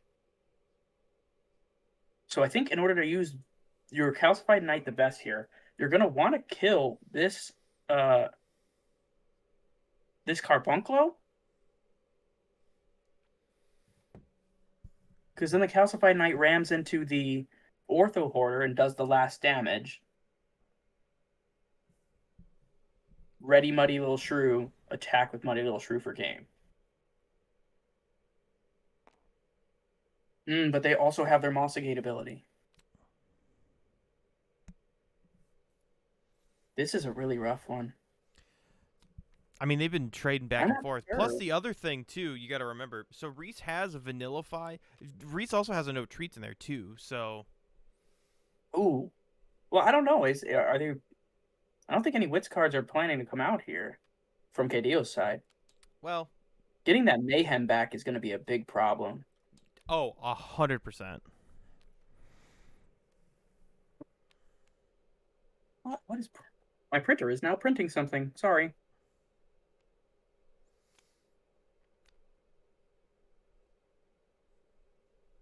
Oh, it's actually going to be printing the results of this match. You have a magic printer. I guess so. That is, in fact, what is coming out right now. This just in. We still don't have KDO's match.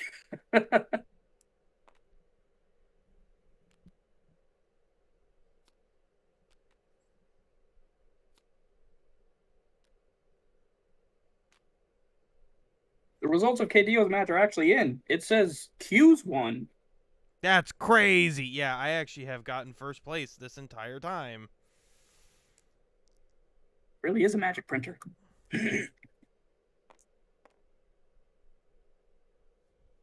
Setting that Mossagate back to 2 damage. What did we miss?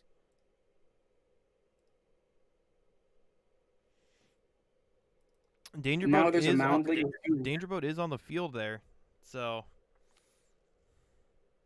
Why is there a Moundling with 2 Rubouses? Oh, they decided to kill the Sapphire Monk? Ooh, I don't know. I think that was the wrong move.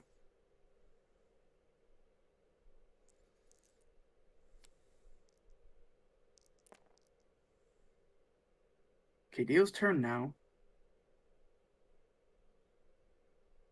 The dynamic has changed a little bit. Now that there's 2 life on that Mossagate and not just 1.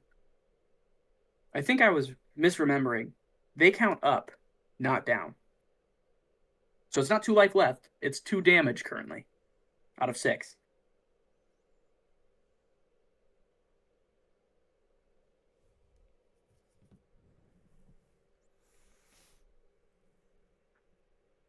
I wish I could see the options in KDO's hand. I can read them off for you. I know they have the Carbunculo. Yeah, they have the no treats. They have a Moundling. They have a Mayhem, and then they have an Ooh, Emerald. they got their Mayhem back? Yeah. Ooh, that's scary. Yeah. You can win the game right here then. They Mayhem, oh no, it's destroyed. I keep forgetting. Mayhem is it can't be destroyed with a card grafted to it. Correct. Gembunkle Carbunculo. Coming out in the left or the right lane. Taking their Carbunculo. Possibly the best move. Because now you're not worried about the Mossagate destruction.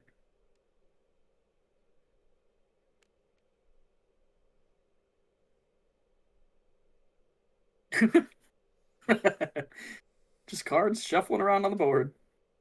That is their Ortho Hoarder. If I recall. It was stuck to the Mayhem. So it should go into their Abyss. Why are they putting it on that?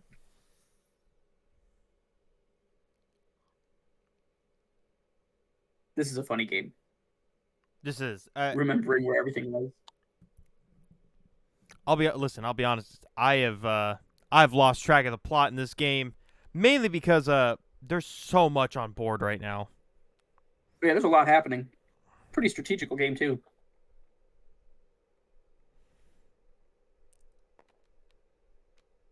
Yeah, get that Vanillify out of here. KDO says no treats to you. In the response, no treats. Yep. Oh! You're getting Vanillify, brother. Sorry. That hurts. That's gotta hurt. But that does pay 1 life from each of them. Oh, they've already done it. They count up. They count up, not down. All right, so then there's 3 life left on both sides, plus the final hit.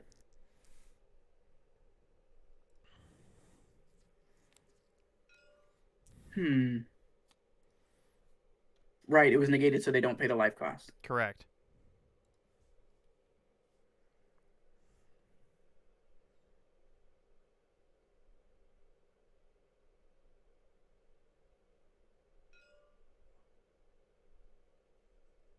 Yep. When a Wits card resolves, its controller loses life equal to its life cost. It says it right there in the rulebook. Did not resolve, got negated.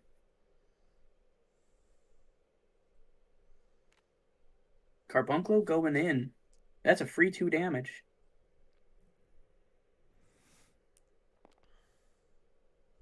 Can't break this life card. Or possibly, yeah, you could break this life card. That Calcified Knight could go straight over that supersized Muddy Little Shrew into the Ortho Hoarder, doing the final damage. But then Hideo has no follow-up.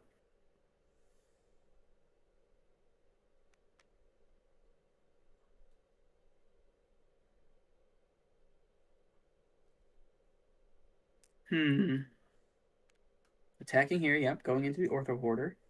They're seeing what I'm seeing here. Killing the life card. The life card probably kills the Carbunculo.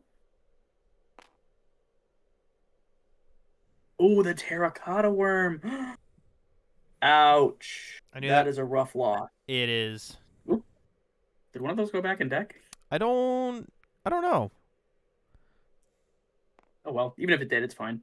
Oh, but the Mayhem.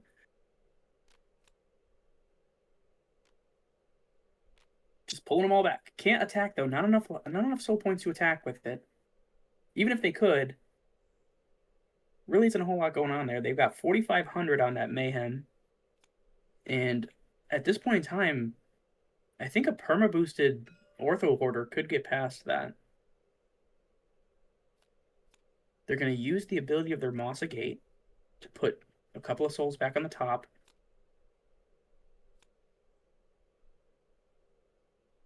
Putting their boss monsters back on top. Forcing them to mill? Is that a thing that happened? Oh, any player can mill one, yes. Yes, force them to mill their own mayhem. That was smart.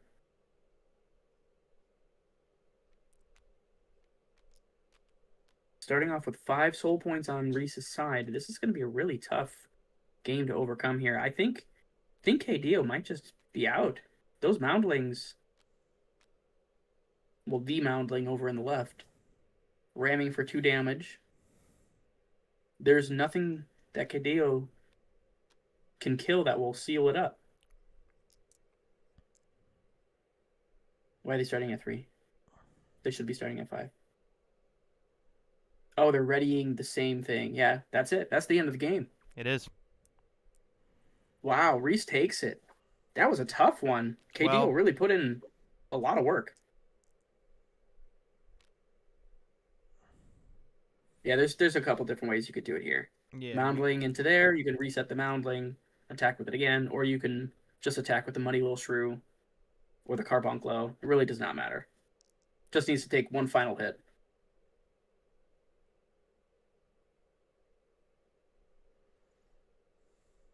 Oh, my gosh, I did it again. There is more to this game. It's not fully sealed up yet. I wrote KDO off too early. They've utilized, so because I thought it was 2 life left and not 2 damage, they utilized all of their cards just to get that life card to be destroyed. Now you can destroy the Carbuncle, get your Ortho Hoarder back, and oh right, never mind. They still have 2 soul points. Just ready that attack with it. Oh well, it was a valiant effort, and it was damn close.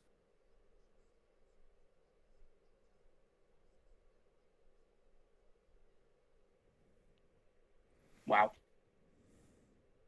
The Earth Mill Mirror, everybody. I know. I know. That was a bit of a brain. That's a bit of a brain buster.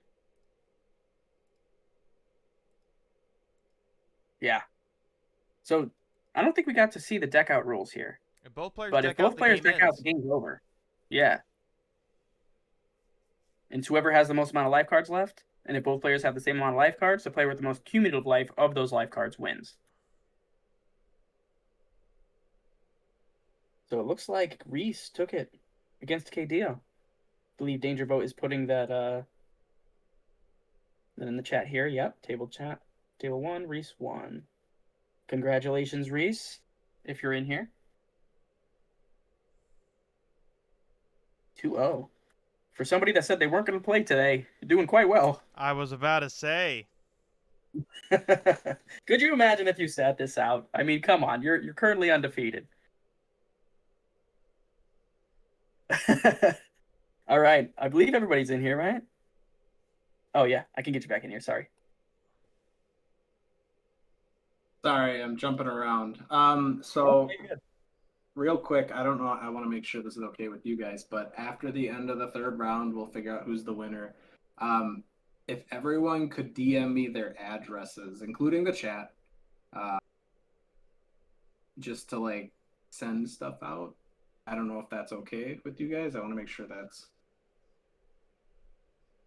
Yeah. for like shipping out cards and stuff like that. So not only the chat, so anyone that's watching, but anyone that's playing the event, because I want to ship out cards to everyone. You're sending stuff to the chat too? Well, yeah, they're here watching. You, ladies and gentlemen, Danger Boat might be the most generous game designer I have ever met. Oh. That's insane. Well, So that goes for you guys too, Deoxy, Nate.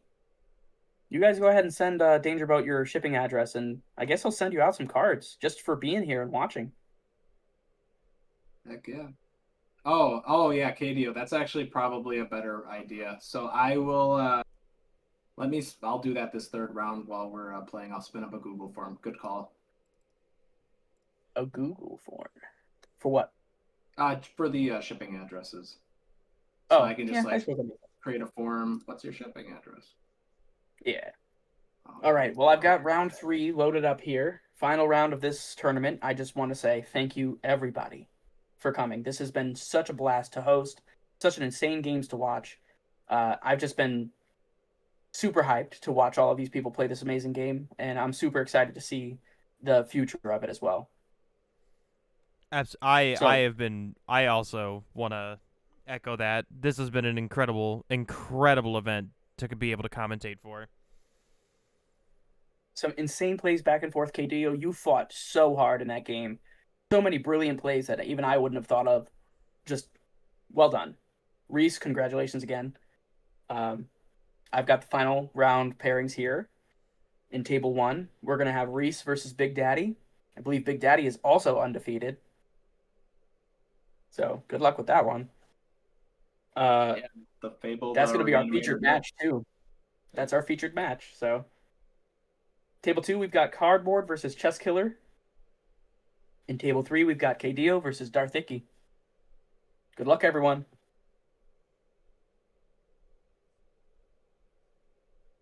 Danger, you want to reset that table? Everybody's got all their Oh yeah, stuff yeah, all yeah, over the yeah. place. Sorry. I just finished the form. Bam. And while all that is getting set up, this commentator has to go to the bathroom. Yeah. We'll do like a 5 minute delay or something like Just that. bring us with you. We can hear all the sounds. Oh Absolutely yeah. not. Oh, chunky. Z, I believe you can hold the fort down for 30 seconds. Never been alone before. We're gonna have to have people change colors too.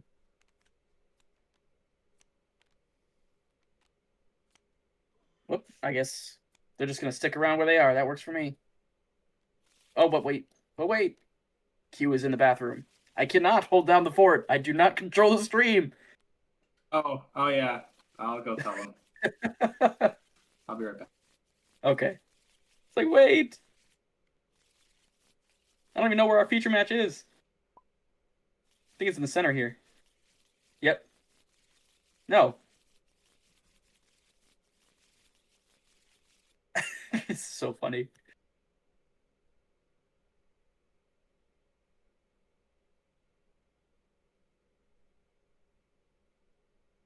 I'll get a peek at what Reese is playing. Reese is still playing Earth Mill.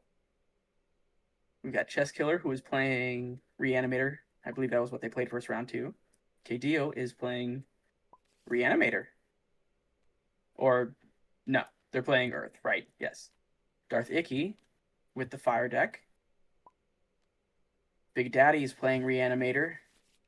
Oh, we've got an Earth Mill Reanimator matchup again. No, I'm sorry. Reese isn't his opponent. We've got the wrong opponents. I believe we've got the wrong opponents. Reese should not be up against. Who's Waze Gura? Is that not Big Daddy? Reese should be up against Big Daddy. What am I talking about? Reese hasn't been able to move. I'm sorry. Okay, yes, we've got Earth Mill versus Fire Reanimator. Q should not have left me alone, guys.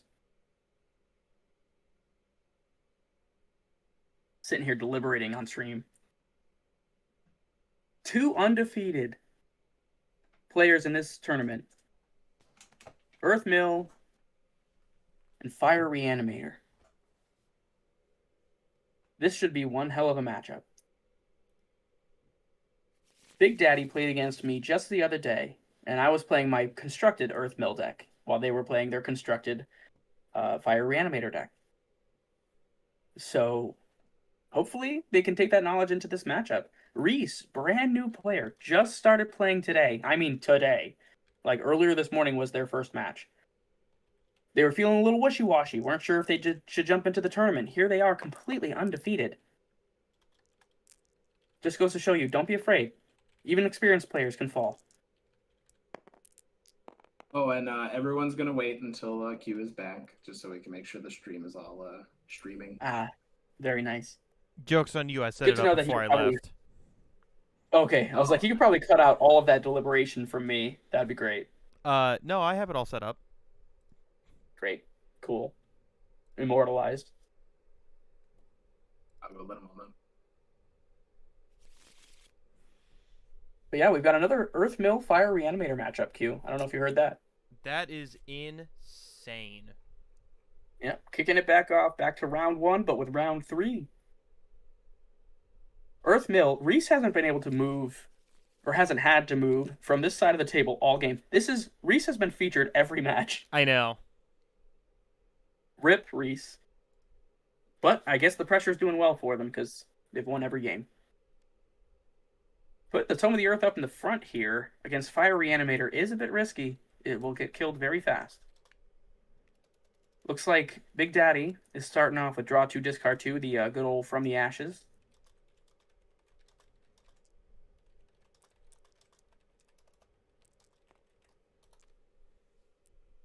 Discarding a Foo Flare. Dama. When discarded, draw 1, discard 1. But there's no soul to target here. So maybe not the best time to use that. Well, we also might need to see that they might be trying to do some hand fixing. Do some hand things. Hand fixing, yeah. Nobody gets that joke. I'm too old. We're the same age.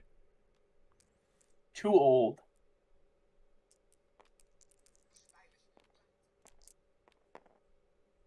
Discarding another Ortho Hoarder. I'm getting better at saying that name after having to say it every game. We're proud of you. Thank you. That makes one of us. You're welcome.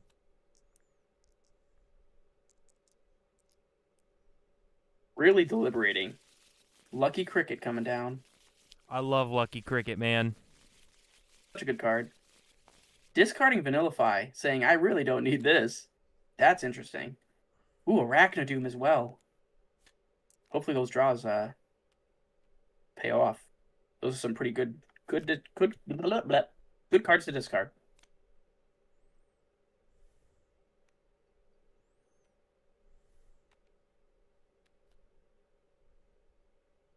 Maybe we'll see a little more life card usage this game. Maybe. Discarding Chitter to play the Foo Flare Woodtufurball? How do you say that? Wootfurball? Wootfurball? It reanimating the Chitter immediately says, yeah, you're going to feel the wrath of Fire Reanimator. This is what the deck is intended to do. Putting the Chitter, probably... I told you we'd see I don't know. I told you we'd see a turn 1 Chitter. But putting it in the front is just telling your opponent, just don't play anything in this lane. I honestly would have put it behind my Lucky Cricket. Gives you the chance to destroy your own Lucky Cricket and then move it based on their plays. Be a little more reactive, you know? But putting it in the front is a huge threat.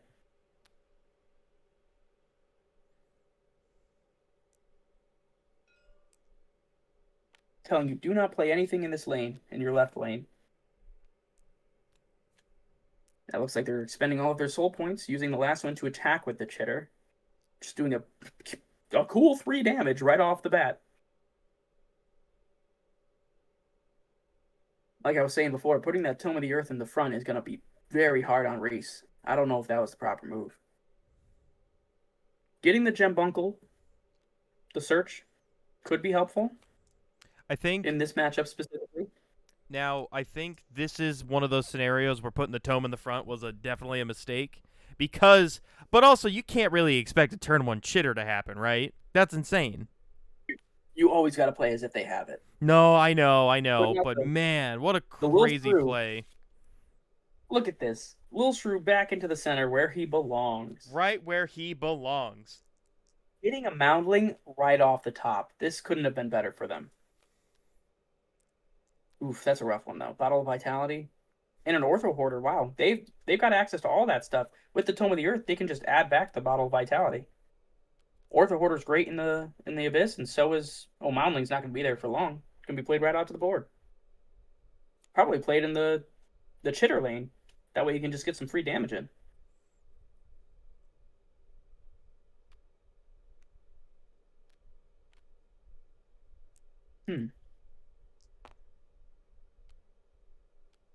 Where shall it go? Behind the little shrew. Sorry, Lil Shrew.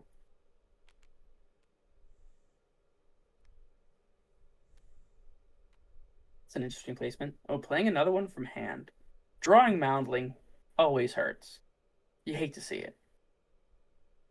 Discarding the Emerald, though, does help to get those Gembunkles out of your hand.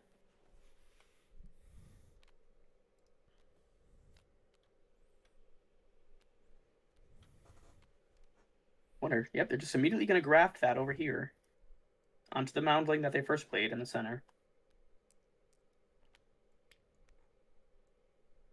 Oh, oh, oh. I hit the wrong button. My camera freaked out. Oops. There we go. Now, I will say Reese, once again, has an incredibly stacked hand. That Supersizer, Vanillify, and Bottle of Vitality glued to his hand. God. Okay, well, you got to be careful with Fire Reanimator because they have a lot of no treats. They do not want you negating their survival or their revival. So they're going to run no treats to block your no treats from doing that. Now, that is true, but as of right now, it's from the ashes and a Flu Flare in hand, so not much in terms of the in the negate department there. Yeah. This is actually going to run into their little shrew. I don't think they realize that. Yeah, Danger Boat's explaining, like, you're attacking everything in that lane, including your own things. That's why it's important to place your things properly. And that's exactly why Chitter would be able to destroy the Lucky Cricket and be able to move. Yep. So probably best to attack with the Lil Shrew first anyway, just because Lucky Cricket would get destroyed, doesn't have any life cost associated, and you'll be freeing up that lane, forcing them to put things down there. Chitter is stuck all the way on the left there, but it's a free 3 damage if they don't put anything there. Pretty rough for the Earthmill player. Supersizing this right side Moundling just to get over that Foo Flare. That's going to kill... Is that going to kill their life card? Nope, they're counting up. My brain cannot comprehend counting life up. It's killing me.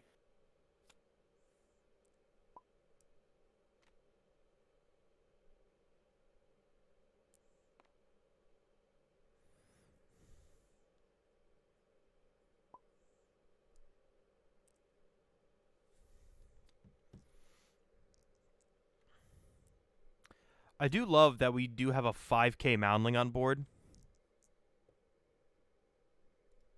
Yeah, it's locking down that left lane. I think the only thing in Fire Reanimator that can get over it is Chitter and Wendigo. I don't even think, like, discarding this, I don't think that's going to help. No, I don't think so.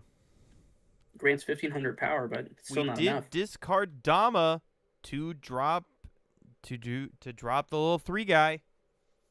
Yep. Wood Furball. And it can attack for 0 SP this turn because you did discard the Dama. Yep. Plus, Fire loves their free attacks. That is true. Did we see where the Dama 1,500 was getting put on? I don't think so. It's possible it's going on the Wood Furball, though. I would assume so.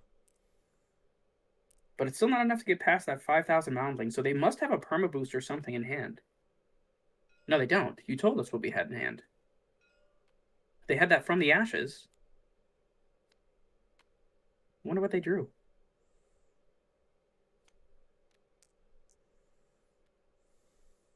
Ooh, Arachnodoom. What a great card.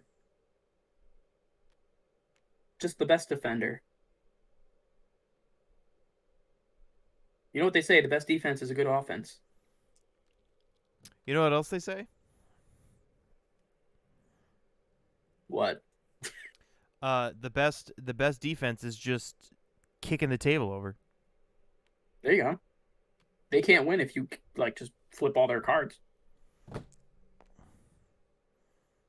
Is the game over because they won or because you flipped the table? Oh, the game's...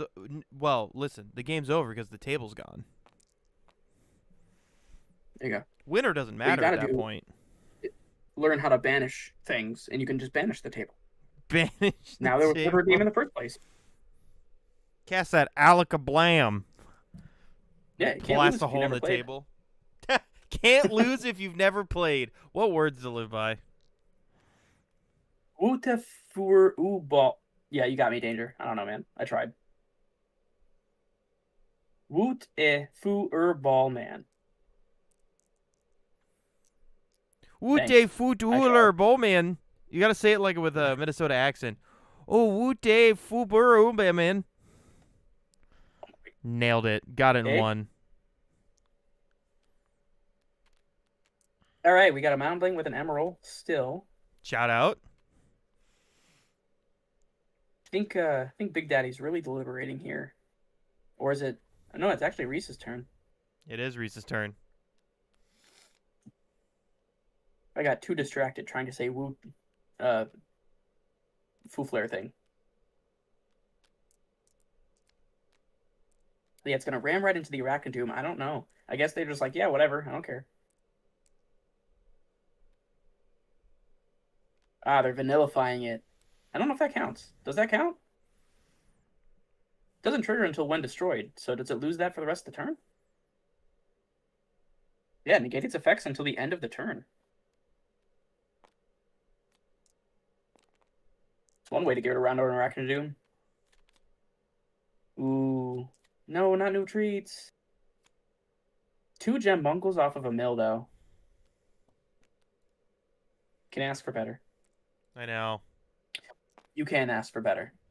If you had 2 Moundlings instead of 2 gem bunkles, I think that would be better.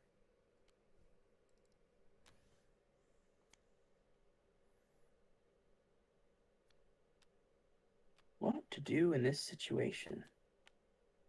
I think you really got to utilize the fact that their Chitter isn't doing anything there.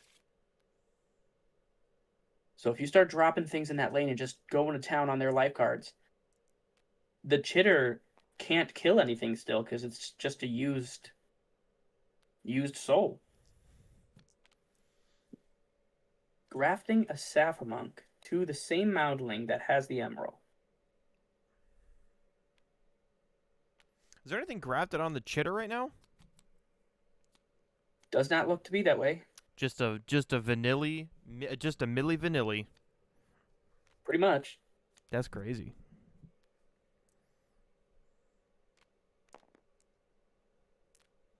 Oh man, that was a loud one. Could you hear that? No. Oh, okay, good. My daughter is screaming downstairs.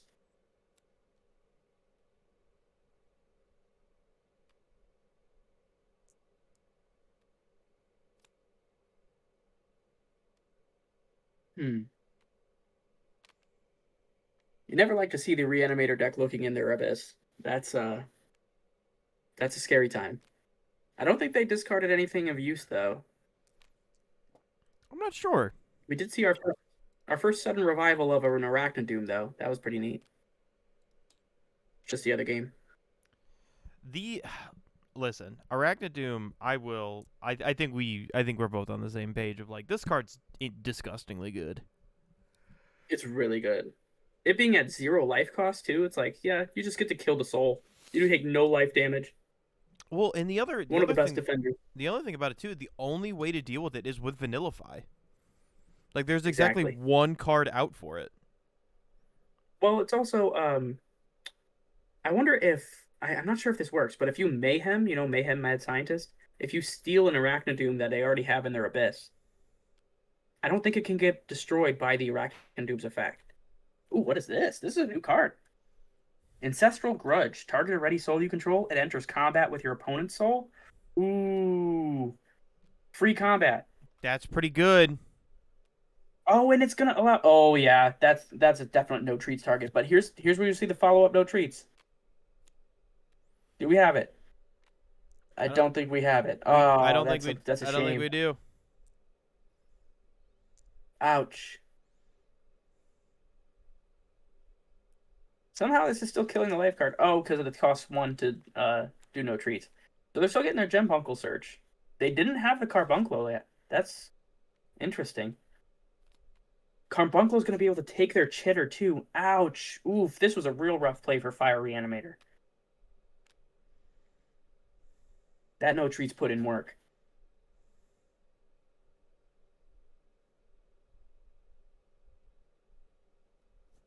Real smart putting the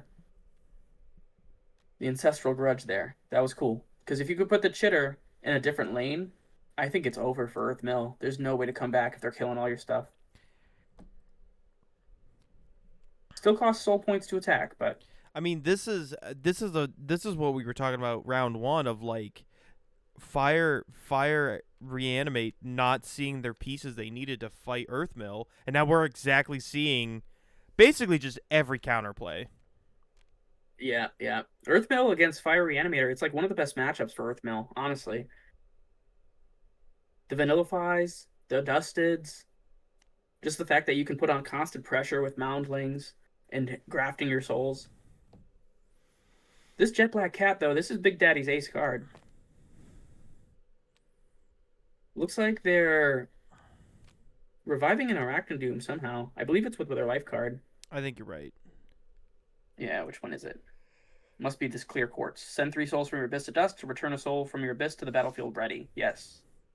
And So they've listen, utilized their I think Arachnodoom for I another... think the Arachnodoom is almost always the correct choice to grab for defensive purposes. Absolutely. I think what they're trying to do here is sacrifice their Jet Black Cat. And I don't think Reese is aware of that. They don't care if their Jet Black Cat dies. They want it to die so that they can get the Ancestral Grudge back. And they have Sudden Revival in there too, don't they? Yes, they do. Ooh. They're just peeking right there. Yeah. But they know that Jambunclo's there, so they're getting the Vanillify. That is so smart. That is so smart. Do you get the Ancestral Grudge and get the Chitter out of the left lane? Or the right lane? Yes. Yes. Because there's no good targets for the Sudden Revival. There's no reason to get it right now. I mean, also, reminder. So their hand right now is Vanillify, Ancestral Grudge, and they do have a Sudden Revival in hand. Oh, so there's no reason to grab it anyway. But They're like, cooking over here. Because no, if that's the what dies, they get to do free back. It's absolutely disgusting. I'm surprised they don't Ancestral Grudge now and just get it over with. Oh, there's no reason. Because the chitter, you can't utilize the chitter. You have no more soul points.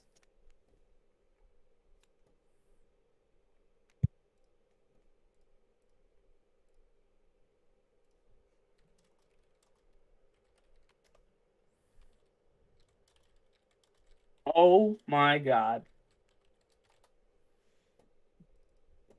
They're going to try to bait the Vanillify. This has to be bait. You think? Mm-hmm. They want the chitter. If I'm being honest, they want the chitter, and they've got the Carbuncle in hand to get it. But the Vanillify is going to annoy, like, just ruin that. So you're going to try to Vanillify this Mad Scientist instead, because they're going to take the Arachnodoom. I think they already have one in the Abyss. This is 100% Vanillify bait. And I don't know if you take it as Fire Reanimator. What do you value more?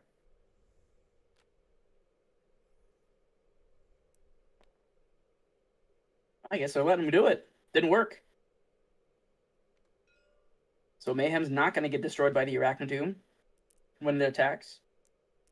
It'll just kill the Arachnodoom, but doesn't take any life damage anyway, so not a big deal. The only issue I see with this is that Ancestral Grudge does not say that you have to attack a ready soul they control. It just enters combat with a soul they control. So what, you think they're going to try and check out the So chitter? I Sorry. think the chitter, The chitter it combats can something take out the Mad else. Scientist. Yeah. Yes. The chitter can just attack into the Mad Scientist, even if the Mad Scientist doesn't attack. Or even if it does attack, I mean.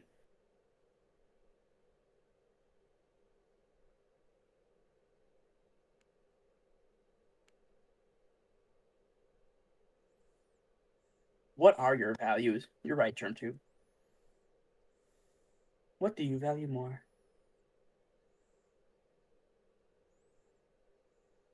Yeah, Reese is a bit stuck. I think Big Daddy read right into it, and he wasn't expecting that. Now what to do? What do you follow up with? I mean, still think you have to gem Bunkle here. If you don't Carbunclo and take the Chitter, they do the Ancestral Grudge play and just ruin everything. You have to just use both right now. I think the fact that we still have all 3 wit cards in hand, like that's so tough. Oh, they do. Oh, I'm sorry. They have the Vanillify. I forgot all They about that. If you Vanillify. Carbuncle now, it's over. Yeah, that's what I mean. Like,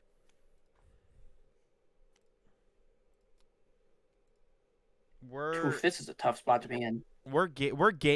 like this is we're playing 5D chess now with a little bit of time travel. Yeah, Sorry, multiversal travel. That's what it's called. time travel. Dropping an Ortho Hoarder in the left lane. I don't know what that's gonna do. That's just chitter fodder. I can tell you what it's gonna do. Absolutely nothing. Pretty much.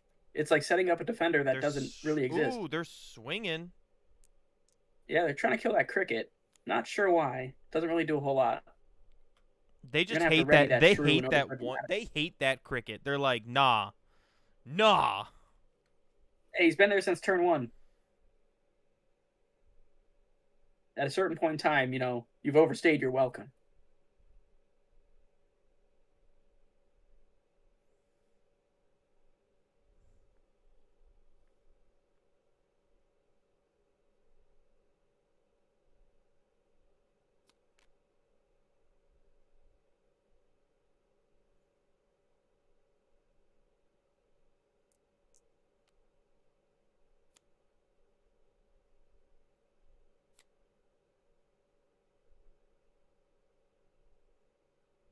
Grafting an emerald to the thing that's about to die. I don't know. I'm not sure what Reese is doing here. Just get a bit flustered, I think, making odd plays. I mean, listen. That was a pretty quick turnaround. Yeah, Big Daddy really put in proper work. I mean, what? I'm thinking right now. So what? You got Ortho with an emerald grafted to it, but you're staring down the barrel of basically a loaded gun. Basically, absolutely a loaded gun. I don't know. Is there something in hand? Does Reese have something in hand that could stop this? Because this chitter's gonna eat their whole board. They have a bottle of vitality and digging for gold, and that's pretty much it. Ouch. We have I know, double this is rage. rough. We have double rage Rio in Big Daddy's hand though, which is already, which could be huge. This is scary. This is scary. I mean, honestly, I would be very afraid as Reese right now. The Earthmill player is going to have a really rough time against both of these Rage Rios. I bet you they're dropping right now. Nope, they're going to use the tome first. Or the pamphlet, rather.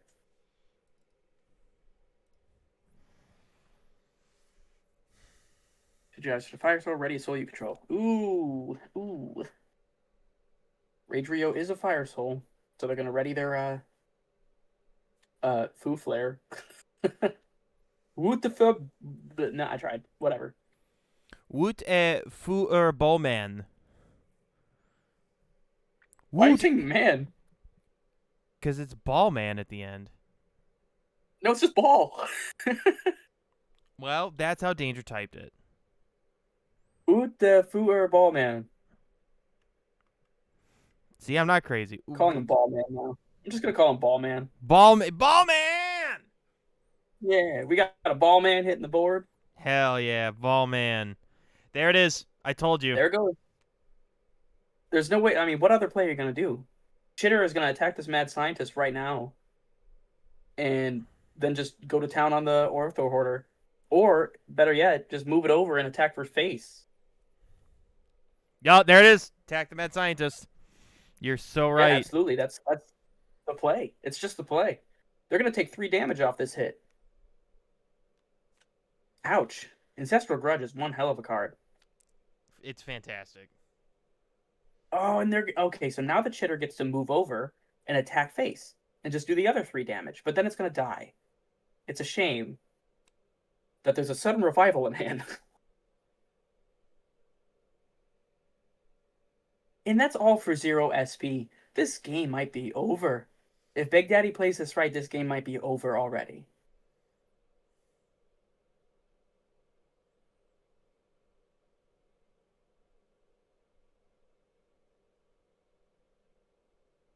The Mossagate is going to be able to kill any soul on the battlefield. I don't believe you would kill Chitter. I think that's the wrong play. Because then they can not Mossagate. They can sudden revival it back as ready.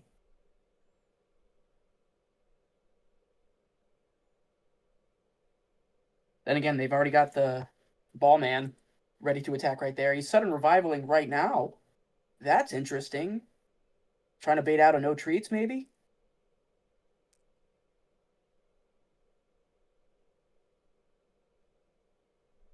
No, he's just going to let him do it, too. Getting his ace card. Ace in the hole, Jet Black Cat. I mean, listen, that's my personal stan of Fire Reanimator is Jet Black Cat. It's one of the best cards in the deck. You can't lose out on those valued witch cards. I mean, the best part, too, Your sudden revival is the strategy. I mean, listen, we have 2 Sudden Revivals, Ancestral Grudge, and 2 From the Ashes in the Abyss right now that can just immediately be grabbed by Jet Black Cat. Like, I don't think it's getting destroyed, though. well, here's a fun play that you could do. You could Ancestral Grudge, Black Cat into something bigger. You grab the Ancestral Grudge back plus something else, like let's say Sudden Revival, because like let's say the Chitter was in there, so you play that Chitter, Ancestral Grudge again, Chitter something else, pop it on board. Gross. Right? And it's all for free, basically. Ancestral Grudge is insane. What a nuts card. Isn't that just kind of a wild turn of like play that you could just do? I don't know what. Like I what's said, Big Daddy Jet doing Black here? Cat can inhibit so many plays. Big Daddy's going in with just the Woods 4-ball. Playing a bit of defense here. They're just going to pop the Chitter, though. Because now they leave a lane wide open.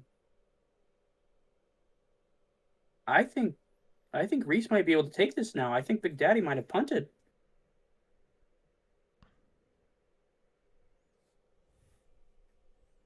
I don't know.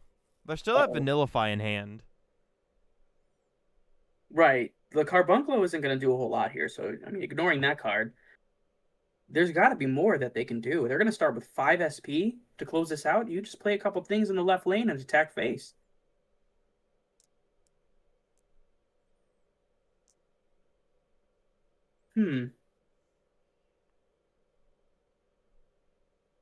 Well, there goes every card in the Earthmill player's deck. And they're all in like one of the worst spots you could have them in, the hand.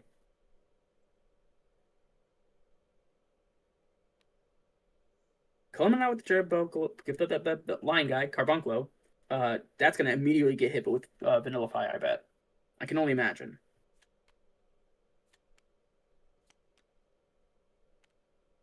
It's going to have to send these to dust in order to play it. Does have an Emerald trigger, though. They don't forget that.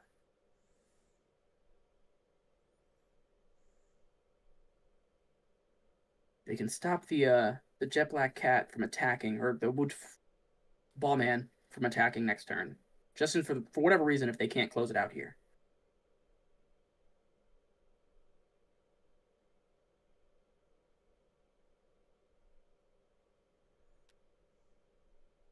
Yeah, take the Jet Black Cat, not vanillifying it. Interesting. I thought that was vanillify like 100 days of the week. There's only 7, but you get what I'm saying. No, I got you.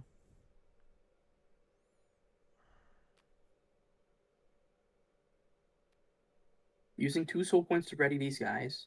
Which makes total sense. That's what you should do. Because now you can... But you only have 2 soul points left now. I don't think that's enough damage to kill the life card, deal with the bounce, and still win.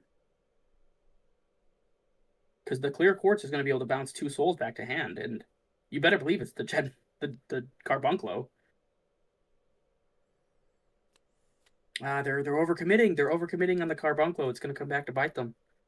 That's totally getting bounced to hand once the life card dies. Whoops, carbuncle has gone missing. Dude, R.I.P. Carbuncle. You know what I'm saying? I love crafting cards. TTS doesn't do it any favors. No.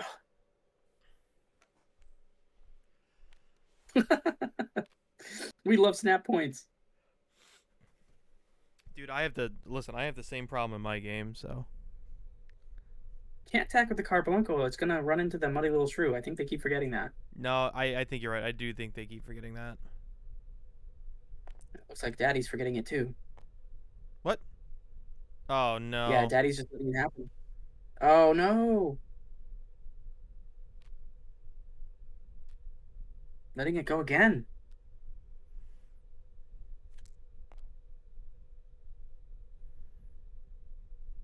It does matter what he bounces here. He's going to have to, I mean, no, okay. They're realizing they can't do that. Good, good, good.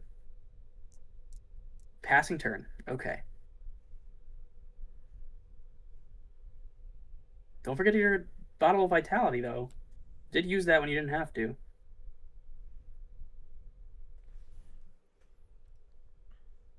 He did draw the Ankishvet and Rage Rio. Ooh, I don't know. Rage Rio could be the deciding factor here. Rage Rio Just attacks 100% for is 2. going to be. Oh, they're subtle and rivaling. Oh, yeah, it's over. They're not even sudden rivaling. They're clear quartzing. Incredible. That's so funny. Yeah, there's no way you could come back now. It's over. Chitter's going to kill that. It's going to move down. It's just going to attack in the same lane. And that's game. GG's. Oh, my. What a match. This has been quite the tournament. I mean, this is what we were. I mean, everything we were theorizing about round 1, we literally we were able to see happen. It was fantastic to see unravel. That is true. We got to see the inverse here. Yeah, card games with stacking cards. That's right. I think only one of my games doesn't do it. Yeah.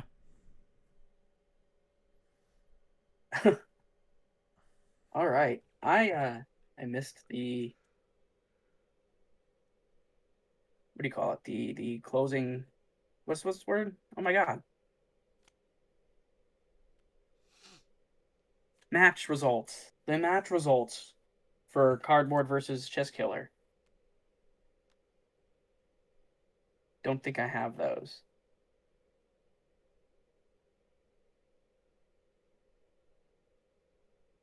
Cardboard won. All right. Thank you very much. So that means that the tournament has ended, guys. That's it. But we don't have everybody in the audience, so I will wait for closing thoughts.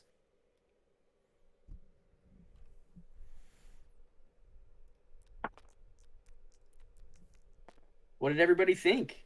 You know, hit me up in the chat. Let me know. Tell me how everyone thought. Absolutely. I mean, everyone played such incredible games. I loved every second of it. The matches were absolutely amazing. Reese stuck it out, being featured every match. I feel really bad, but that was the way it worked. Wow! These results will shock you. Very fun game to lose. 10 out of 10. Hey. Is it really that much worse if you're having fun while you're losing? You know what I mean? Like, true. It's not. It can't be that bad. Mega Chick and OTK turn 2? No shot. You only get 3 soul points.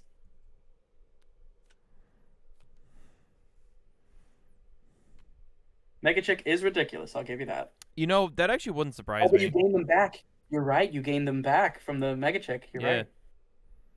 Ooh, yeah. You put 3 chicks into that lane, swing with all 3, so they're safe. No, that makes sense. That checks that. Hey, listen, that's all above board. Okay, so they don't do any damage, right? They're 0 or are they 1? No, they're 1. They're They do one. 1 damage each. On the next turn, you use the air life effect. Bounce something, put the mega down for 0. Yep. Oh my god. Yeah. You get 6. All That's 3 of the 6. Yep, awesome. with 6. Oh my god. Yeah, wow. That's Dude, That is very They're, true. I mean, it is a 5-card opening hand. You have to have But- all 5 of those cards. but that is a two turn. True. That's so disgusting. Oh my god. Negative gaining SP, I think, could become a problem. All right. Z. yeah. All right, are we all ready for the results? We're all in here? I think we are. I think we're here. Right. In first place, Big Daddy, undefeated, Fire Reanimator. Absolutely amazing job. Let's go. Yeah. Good job. Second place, KDO, 2-1 with Earth Mill. Gotta Congratulations. love those tiebreakers. Good game. In third place is Reese, Reese. 2-1 as well with Earth Mill. Yep. Congratulations, everybody. Good game, Reese. For the full breakdown, after in fourth, we've got Cardboard, who also went 2-1. Cardboard, I don't recall what you were playing. I believe it was Spectre Chick, right? Yes. Which would explain why you know Yeah. how to kill As we call in the biz, Chick TK, please. Yes, Chick TK. Chick TK. Fifth place, we've got Chess Killer. Chess Killer was playing Reanimator as well. Yep. That was our round 1. And Darthiki in last place, unfortunately. Hey, you had fun. You're losing. It's fine. Playing, I think Darthiki played Fire. if I Fire, recall. Fire aggro. Let's go Fire Aggro. Yeah. Let's go Fire Represent. aggro. Guys, this tournament hasn't been an absolute blast to co-cast. Q, you've been an amazing co-caster as always. I appreciate your help. Listen, I had a blast. I just wanted to say thank you for allowing me to commentate. This game's a hoot and a holler, man. Agreed. I have to agree. The loudest voices do come from the bottom as well. Thank you, Darthiki. So what you guys can expect from here going forward, this is a regular type of thing that I'm looking to offer to other games, but it is going to cost. This was a raffle that was won by MIRYIAD specifically in hosting this event. We did a lot of work leading up to this. Q put in a lot of work with all of this setup. So we have to get these guys paid, of course. But not with this one. This one was for free. Showcasing MIRYIAD, a wonderful game. I'm really happy they won. And if you're interested, hit me up. It is going to cost. I will tell you it will cost. It's not very cheap either. I know it's not very budget for a lot of people, but if you want more people to see your game, and if you want events for your game that will be recorded, streamed, and tailored after the fact for years to come, just hit me up. We can talk about it. As for this tournament, we will be... Q, if you want to send me the footage over, we'll talk about that after the fact. We will be cutting this down and putting it up onto YouTube. We'll have a long form version as well, just raw, so you guys can hear all of our bits and banter and silly little coughs and sneezes. And maybe you'll get a little catch a little glimpse of Q pissing. Maybe, who knows? That's the stuff you really come for. But we're also going to have a clip down version, and also I plan to talk with Danger Boat and do a little analysis after the fact. So we're going to have those videos out for you guys in the next coming weeks. So again, thank you for participating. Don't forget to fill out the form that Danger Boat put out so you guys can get your cards. That goes for you guys in the chat too. Nate has left, I guess, and Deoxy, you are still here, so you can also fill it out. If somebody wants to hit up GermTube as well, he could also do it because he was here for a bit. He was here for most of it. But that's gonna be it. That's gonna wrap it up, guys. I mean, we did it. It happened. Thank you all for showing up. It was some crazy games watching you guys play. So appreciate you all, and I can't wait to get some cards out to you and get some more games in. Yes. Yes, absolutely. Hey, also, just as another closing thought, um, if you guys have any gripes or concerns or praises about how this event was handled, how it was run, please let me know. I'd like to make sure that this is a what's the word I'm looking for? A painless experience in the future. So if you experienced anything that you didn't like, or if there were a lot of things that you did like, just let me know. Just hit me up in the chat and tell me. Um, but that's gonna be it. I'm gonna close it out there. Congratulations to Big Daddy, KDO and Reese. You also did an amazing job. Everybody did an amazing job. Absolutely. Thank you, thank you, thank you for supporting this business, this game, and us as creators. It's just been a lovely, lovely time. Absolutely. Yeah, Danger, do you have any final words? I honestly, it's just I appreciate everyone for coming out, and if I'm not trying to sell anything here, but this was a very excellent experience that I've had with Zilla and Q. So if you do have an indie game, if you have money to put into like advertising or something like that, this might be the pace to go. Appreciate that. Thank you. But hey, all right. GG's everyone. Have a great rest of your day. Eat good, and we'll see you next time. See you guys. Woo! Take care.